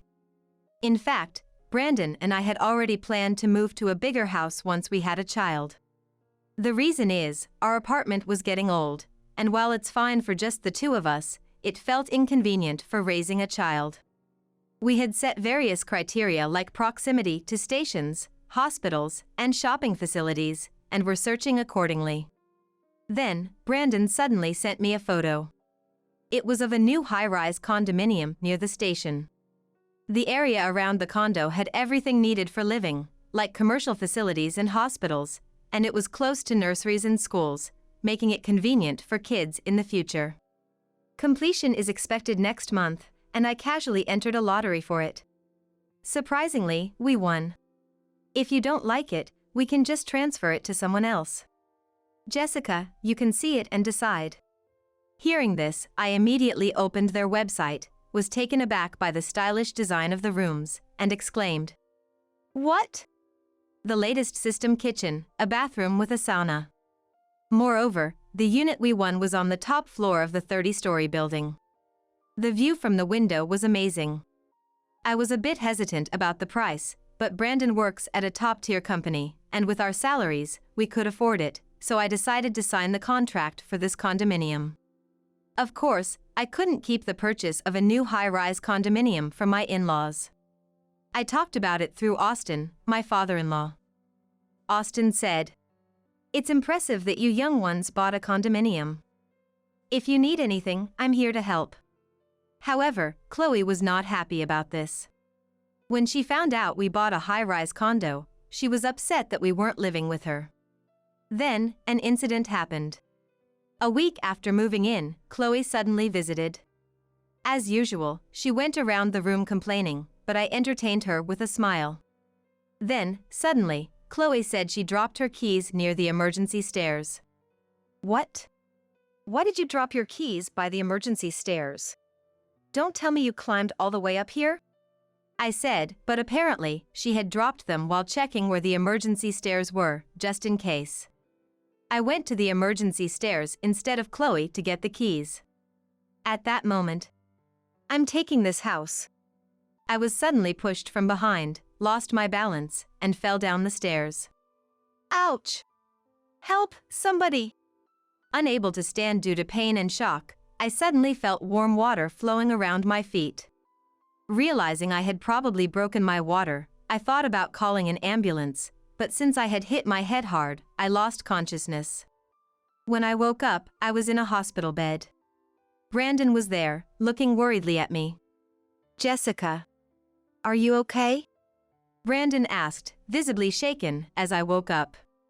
Where am I? What happened to me? I was still confused from just waking up and had a fuzzy consciousness from the head injury. When I touched my stomach, I felt something was off. My stomach, which was big until recently, had shrunk. Realizing this, I felt the blood drain from my face. Hey, why is my stomach like this? Where's my baby? Where did my baby go? I asked Brandon. Then Brandon quietly began to speak. The baby in your belly is. The moment I heard those words, I couldn't stop my tears and began crying out loud in the hospital room. Someone on the same floor found me, noticing the emergency staircase door left open. When they went to close it, they found me collapsed and hurriedly called an ambulance. Brandon asked why I approached the emergency stairs, so I explained everything about my interaction with Chloe. I was mentally harassed by Chloe when Brandon wasn't around before, which had once caused me to fall ill. Because of that, Brandon instructed me to always carry a voice recorder. Of course, I started recording the moment Chloe showed up unannounced. After listening to the voice recorder, it was clear that Chloe was the culprit. Brandon was furious to learn that his own mother had done such a thing. Then, a call came in on Brandon's mobile phone from a relative. On the call, Brandon heard a shocking fact. It seemed Chloe, thinking the baby had died, was telling relatives while crying. Oh, my poor sweet grandchild has gone to heaven. It's so sad. It's because Jessica, even though she's pregnant, went out riding a bicycle. She was making up absurd stories. However, Austin, who was present, had heard nothing like that from either me or Brandon and was looking at Chloe in utter disbelief. It seemed impossible that Austin didn't know anything about it. And the idea of a woman in her 9th month of pregnancy riding a bicycle. That's why the relative called Brandon. It was unbelievable. Then Brandon, taking the voice recorder, said, Jessica, let me borrow this for a bit. Can you leave the rest to me? He then left the hospital room. As Brandon left, my parents arrived. After I explained everything, they were both shocked and angry. I decided to trust Brandon and wait in the hospital room for the outcome. Meanwhile, Brandon met with the relative who had called him. It turned out Chloe was gathering relatives at her house, explaining the incident. Of course, her words were nonsense, and she was just trying to make herself look innocent. Some relatives believed Chloe and wept, while others were skeptical and viewed her with suspicion. Suddenly, Brandon burst in, causing Chloe to look at him in surprise. Huh? Brandon, why are you here? You were supposed to be with Jessica. She needs you. It's so sad about the baby. I was looking forward to its birth. Chloe said, even feigning tears. At that moment, something snapped in Brandon. Enough, Mom. I know everything. You pushed Jessica down the emergency stairs, He said, pulling out the voice recorder in front of the relatives. Everyone was shocked to hear the conversation recorded so vividly. Who heard the voice could not hide their surprise. Is this true? Austin, whose face turned pale due to the shock, asked Chloe. No, that's not true. This is nonsense. I didn't go near the emergency stairs. Even after hearing the recording, Chloe insisted she hadn't done it. However, there was a security camera nearby, and its footage would surely show me and Chloe entering the emergency stairwell. When Brandon mentioned this, Chloe, who had been speaking fluently until then, turned pale and began to tremble. How awful! We're family, aren't we? How dare you shame your own mother like this? Chloe clung to Brandon, insisting she was innocent and that it was Jessica who had slipped on her own. Even if that were true, leaving someone who had fallen and not helping them is questionable. However, the relatives who had already heard the voice recording did not believe Chloe's story. Instead, they urged her to go to the police and turn herself in. It's not me. I'm not the bad one. You understand, don't you? You know I'm not the kind of person who would do this. Prove it in front of everyone.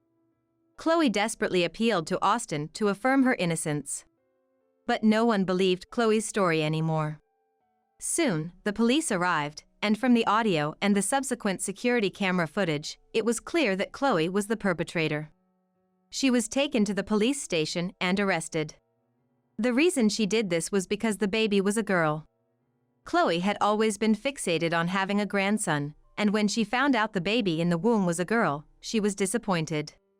She thought that by pretending this baby never existed, she could try for a boy next time. When I heard this from the police, my head went blank with shock. Despite all that had happened, the baby grew healthily in an incubator and was discharged after 2 months. A few days after coming home from the hospital, Austin visited our apartment to apologize for the incident. He said that he and Chloe had divorced, that their house was sold, and he was going to move back to his family home. It was sad that the house where Brandon had grown up was gone, but since Austin wasn't to blame, we told him he was always welcome to visit. We regularly let Austin see his granddaughter after that. He adored his first grandchild and played with her with such kindness in his eyes. 3 years later, our second child, a boy, was born. Our daughter, now a big sister, couldn't wait to take care of her brother and was always by his side. Watching them was heartwarming, and every day was filled with happiness. But that happiness was disrupted by a visit from someone. The doorbell rang repeatedly, and when I checked the monitor, to my surprise, it was Chloe. I thought I would never see her again, and seeing her brought back memories of that day, making me feel nauseous. What do you want now? I have no intention of seeing you again. Please leave. I said, but Chloe wouldn't listen. Apparently, Chloe had fallen ill, struggling daily with her health and finding it difficult to go to the hospital without a car. She had divorced Austin, and their house was now just an empty lot. She had no one else to turn to for help. Shockingly, Chloe knew I had given birth to a boy. She had apparently seen us in town, noticing Brandon holding our son. To Chloe, it was the long-desired grandson. She was determined to live with us and make the boy fond of her. So you finally became a proper woman, giving birth to a boy. When you were pregnant with a girl, I was so disappointed in you. But now that you've had a boy, let's forget the past and live together, shall we? For a moment, I doubted my own ears. Live together after all that? Impossible. What are you talking about? After what you did, living together is impossible. Leave now, or I'll call the police. Unfortunately, Brandon was at work at this crucial time. In distress, I immediately called Austin. He was supposed to visit the apartment today to see his son and daughter. With trembling hands, I called Austin. It turned out he was already near the apartment, so he hurried over. When Austin arrived, Chloe exclaimed in surprise. We couldn't argue in the entrance of the apartment building, as it would disturb others. But I had no intention of letting Chloe, whom we had cut ties with, into our apartment again. I gave Chloe an ultimatum, telling her I would call the police if she really didn't leave. Realizing her wish wouldn't be fulfilled, Chloe started to create a scene at the entrance and began arguing with Austin. Troubled, I contacted Brandon at work. After hearing the situation, Brandon called the police, and they soon arrived at our apartment. The police, understanding the situation, took Chloe away in a police car. As the commotion was in a conspicuous place, several residents of the apartment witnessed it. I felt sorry for causing inconvenience to many people. Later, after Brandon returned home, we discussed the situation with Austin and decided to move. As long as we lived here, Chloe would surely come back. We couldn't risk something happening to the children next time. Besides, Austin, though he said he had gone back to his family home, was living alone since his parents had passed away. Our daughter liked Austin and had previously expressed a desire to live with him. Austin is a kind person, and leaving him alone at his age worried us. When we proposed living together, Austin was very happy, despite everything that had happened. Afterwards, we bought a used property in the next town. Though it was second-hand, the house itself was very nice, and the surrounding environment was good too. Living in a high-rise was nice, but raising children in a place surrounded by nature seemed better. Right after moving, my daughter and Austin went to a mountain to hunt for beetles. Seeing them so happy made me feel that deciding to live together and choosing this place was the right decision. Once a month, we invite my parents over, and we all enjoy a home party, leading a happy life. Meanwhile, according to someone I was close with at the high-rise apartment, Chloe, undeterred, visited the high-rise again. But when told we had moved and she couldn't find out where, she left disappointed. If it weren't for what happened, Chloe might have been here, feeling the children's growth with us. Well, it's a natural consequence, but still. Later, I heard Chloe reluctantly returned to her hometown, rented a small apartment, and now lives a lonely life, working part-time in cleaning. My name is Olivia.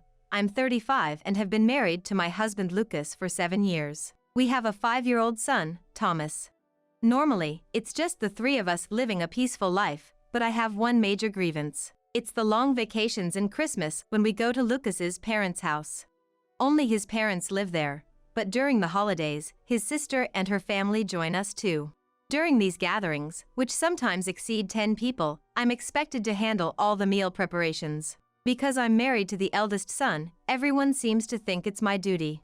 His sisters don't help me at all.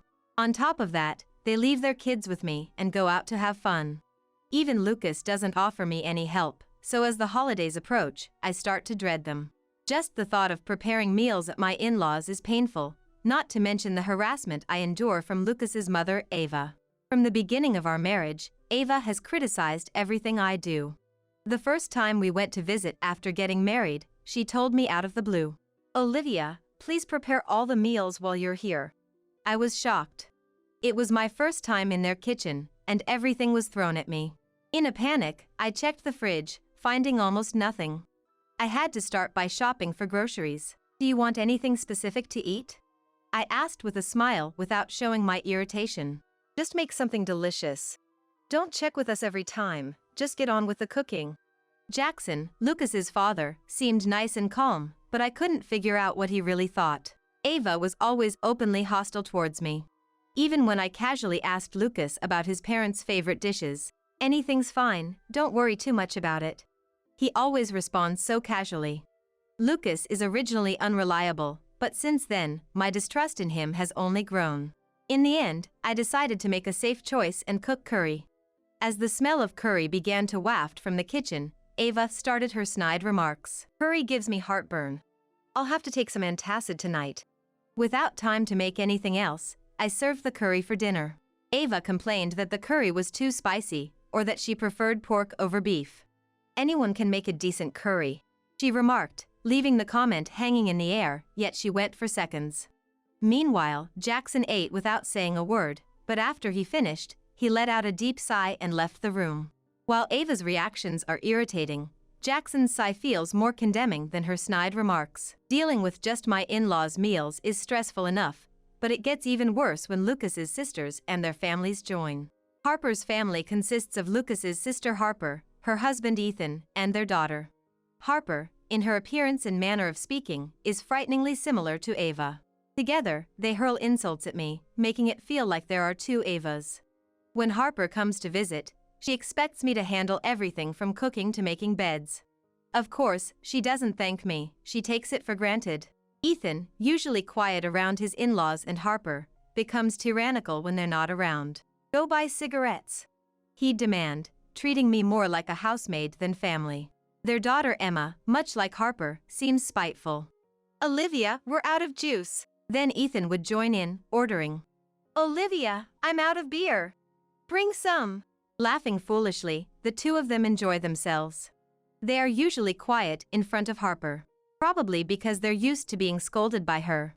They seem to let loose when at the in-laws. For me, who ends up doing all the work, it's unbearable. Natalie's family includes Lucas's sister Natalie, her husband Mason, and their son. Compared to the insidious Ava and Harper, Natalie is brighter and easier to talk to. She always comes to chat while I'm preparing meals. While it's nice to be approached so casually, Natalie doesn't help at all. At first, I used to listen to her seriously, but if she's not going to help, she's just in the way. Eventually, when I responded non-committally to her chatter, Are you even listening to me? she'd snap. Busy with work, I had to listen to Natalie's endless, meaningless stories about her husband's complaints or her in-laws' snide remarks. I wanted to vent to Natalie too, but I couldn't dare speak ill of the in-laws. As soon as Natalie realizes I'm not fully engaged, she'd tattle to Ava and Harper. Then I'd get scolded by both Ava and Harper. Just because she's your sister-in-law doesn't mean you can ignore her. You should at least listen to her. Such a mean spirit, bullying your weaker sister. They'd freely insult me. I wanted to retort, who's the mean one here? But I didn't have the courage. All I could do was endure the long vacations and Christmases. Even when I was pregnant, the treatment didn't change. I worked as usual the day after I gave birth. Ava would brag, expecting the same from me. I heard from Lucas that Ava had been badly harassed by her mother-in-law too. It seems she's intent on making me experience the same misery. I wish she would stop returning the ill treatment she received onto her daughter-in-law. Thomas was born in December, so that year, we didn't go to the in-laws for Christmas. Why don't you go home alone? I suggested to Lucas. He replied grumpily. It's boring to go back by myself, so let's skip it this year. He informed me that year, the siblings didn't stay at the in-laws for Christmas as usual. They left immediately. Without me there, nobody could handle the meal preparations, so no one stayed overnight. But from the next vacation onwards, the hellish treatment at the in-laws returned. Now, I had to take care of Thomas while preparing meals and accommodations. When Thomas dirted his clothes and I had to do laundry at the in-laws, Since we're letting you use the washing machine, do our laundry as well. they started making me wash their laundry too. Seeing this, the sisters-in-law began piling their laundry on me as well. I ended up folding Ava's and her sister's laundry. Completely turned into a housemaid, they even dumped childcare on me. Looking after 1 or 2 kids is the same. Please take care of my son. They'd say before leaving the newborn with me and going out to have fun with Ava and the family. Only Jackson stayed home, pretending not to notice anything and watching TV. I was shocked when even Lucas left with Ava and the others. From that moment, my affection for Lucas began to cool off. As I was taking care of the 2 babies, one of them would inevitably start crying. Then Jackson would explode in anger. The noise is so loud, I can't hear the TV. Finally got rid of the annoying bunch, and I can't even watch TV in peace. Jackson, usually quiet in front of Ava and her daughters, didn't hesitate to complain to me. I hated his silent pressure on regular days, but him yelling like this was just pathetic. The men in this house only act tough when the women aren't around, then badmouth them behind their backs. Especially Mason, who is amusing to watch because of his drastic two-faced nature.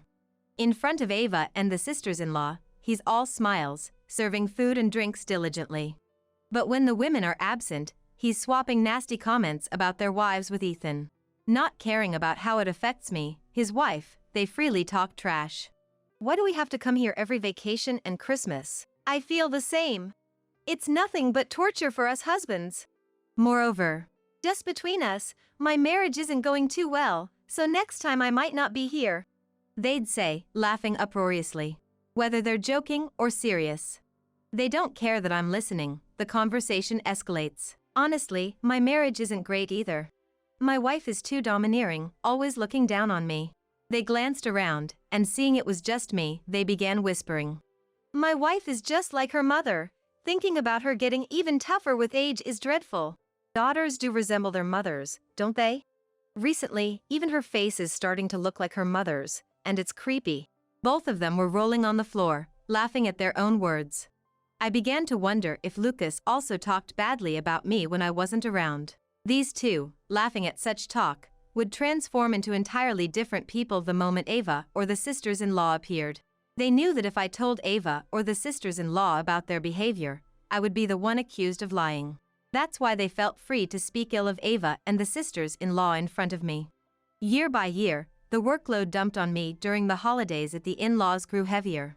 Apart from meals, overnight arrangements, childcare, and laundry, now I was even tasked with picking up and dropping off Natalie's family. During a meal right before everyone was about to leave. I'd like a beer, but I have to drive home, so maybe I should refrain, Mason mentioned. Hearing this, Ava chimed in. From next time, let's have Olivia pick you up. That way, you can drink beer without any worries. She suggested to Mason. Mason, perhaps jokingly, agreed, but Ava took it seriously. No, you don't need to go that far, he said. But cutting off his words, Ava commanded. From now on, you will do the pickups. No one dared to object. In the car back home, even I, usually restrained, lashed out at Lucas. I'm already cooking, arranging accommodations, taking care of the kids, and even doing everyone's laundry. Now I have to do pickups too. Lucas, taken aback by my anger, was at a loss for words. Is there no limit to harassing your wife? How much more do they want to exploit me? My anger was justified. The in-laws' house was in a snowy region, making Christmas visits challenging. Natalie's house was a 2-hour drive one way, but in heavy snow, it could take nearly double that time. I knew Ava would expect me to finish cooking and then go pick up Natalie's family. Exhausted and asked to drive in such conditions was absurd. I'm not accustomed to long drives, and surely Natalie's family would be terrified too. I was furious that Lucas, knowing this, didn't stand up to Ava. I'm cutting ties with your family. I won't see Jackson, Ava, or your sisters ever again. I didn't want to see Ava or the sisters who did as they pleased. Hoping to calm my fury, he responded with a forced smile. Totally fine. I'll let Mom and everyone know, so don't worry. When Lucas talks smoothly like this, he's usually just trying to appease the situation. But with his agreement, I finally felt freed from the in-laws' clutches. I marvel at my own patience over the past 7 years of marriage. That Christmas, I went on a trip with Thomas and my parents. It was the first time since Thomas was born that I spent Christmas with my parents. It's rare for us to be together for Christmas. Is it okay for Lucas to go back to his parents alone? Having shared my in-laws' harsh treatment with them, my parents were surprised by the trip. It's okay.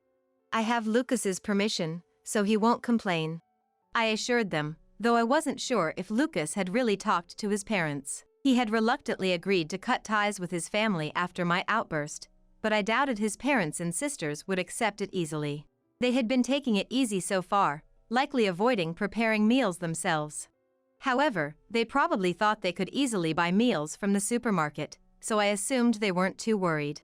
My parents, seeing their grandson Thomas after a long time, were overjoyed, and Thomas seemed to have fun too. When we visited the in-laws, I never had time to pay attention to Thomas, and I realized he must have felt lonely. Watching the three of them having fun, I completely forgot about the in-laws. Then, in the lobby of the luxurious hotel where we were relaxing, a familiar man walked in with a young woman on his arm. He resembled Mason, but he was supposed to be at the in-laws. The more I looked, the more he seemed familiar, and it appeared he noticed my stare. The man made a surprised face and quickly turned away. Likely because he was up to something shady. I pretended not to see and averted my gaze from the man. Just then, I received a call from Lucas. Hello, what's up? Please, can you come to the family home right now? It's chaos here, nothing is prepared. Haven't we agreed that I wouldn't go anymore from this year? I wasn't surprised, I had expected something like this. I did mention it, but it seems the message didn't get across, he replied. I figured he hadn't really talked to his parents. I had already informed them that I wouldn't be able to pick up Natalie's family. Natalie had complained, but it seemed she had been pacified. Lucas was desperately trying to get me to come back. But I was more focused on the commotion and what sounded like Natalie's voice in the background. Mason has run off with some woman. He said he was going to work, but when I called the office, they said he was off today. Hearing Natalie's words confirmed that the man I saw was indeed her husband. Mason is at the hotel we're staying at right now, I responded. Lucas was taken aback by the sudden shift in the conversation. What? My brother-in-law is there? I decided to tell the truth, thinking it would serve Natalie right for how she had treated me. Natalie must have heard Lucas's voice, as she snatched his mobile phone and started shouting at me. Mason is there! Where are you right now? Natalie screamed, almost rupturing my eardrums. Young and beautiful woman, high-class hotel. I replied. Next, Ava grabbed the phone and started yelling at me. How dare you go to a hotel on your own? You think that's acceptable? Even though they're shouting at me loudly, I can hear them. I've discussed this with Lucas. I have his permission to not associate with you anymore. I replied, deliberately provoking her. Ava started screaming something incomprehensible. Then Harper snatched the phone. We can't even have a meal without you. Please, somehow come back. Harper said, unusually polite, but I knew she only spoke like that when in trouble. In the background, Emma, Harper's ill-natured daughter, yelled, Olivia! Hurry up and prepare the meal! I couldn't help but laugh, realizing she was just echoing Harper's true feelings. The in-laws' house seemed to be in such a frenzy that I just hung up the phone. Since I had set my phone to reject calls, I didn't know what happened afterward until Lucas returned home. Seeing Lucas's reaction upon his return, I was prepared for the possibility of divorce. Worst case scenario, I was ready to make a life for Thomas and myself as an office worker. When Lucas returned from his parents' house, he apologized profoundly. I now understand how hard it's been for you all this time. I'm truly sorry. Lucas had been burdened with preparing the Christmas meal, doing everyone's laundry, and taking care of the kids, especially Natalie's child, throughout the holiday. Natalie, after hearing from me about the affair, had tracked Mason down to our hotel, apparently catching him in the act. Indeed, when we were leaving, the hotel staff seemed flustered, and there was talk of a quarreling couple. Perhaps that was her. Everyone had complained about Lucas's cooking, having never done it before, and, fed up with their nasty remarks. I'm cutting ties with this house too. I'm never coming back, he snapped. It seems Lucas has declared cutting ties as well. Hearing Lucas's declaration of disconnection, I felt relieved and confessed. If you hadn't decided to cut ties with your family, I was planning to divorce you. Smiling as I said this, Lucas began to cry and apologized again. I'm really sorry. Believing in his tears, I decided to keep striving together as a couple. From that year on, we decided to go on trips with my parents for Christmas. Both my parents and our family are delighted, and we intend to keep this tradition.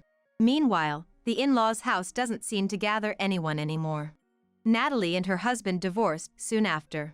Natalie, having custody of the child, now had to work to support her life, leaving her with no long vacations or Christmases. Harper also realized that if the other siblings didn't return, she would have to prepare the meals herself, and didn't want to go through that hassle just to visit her parents' house.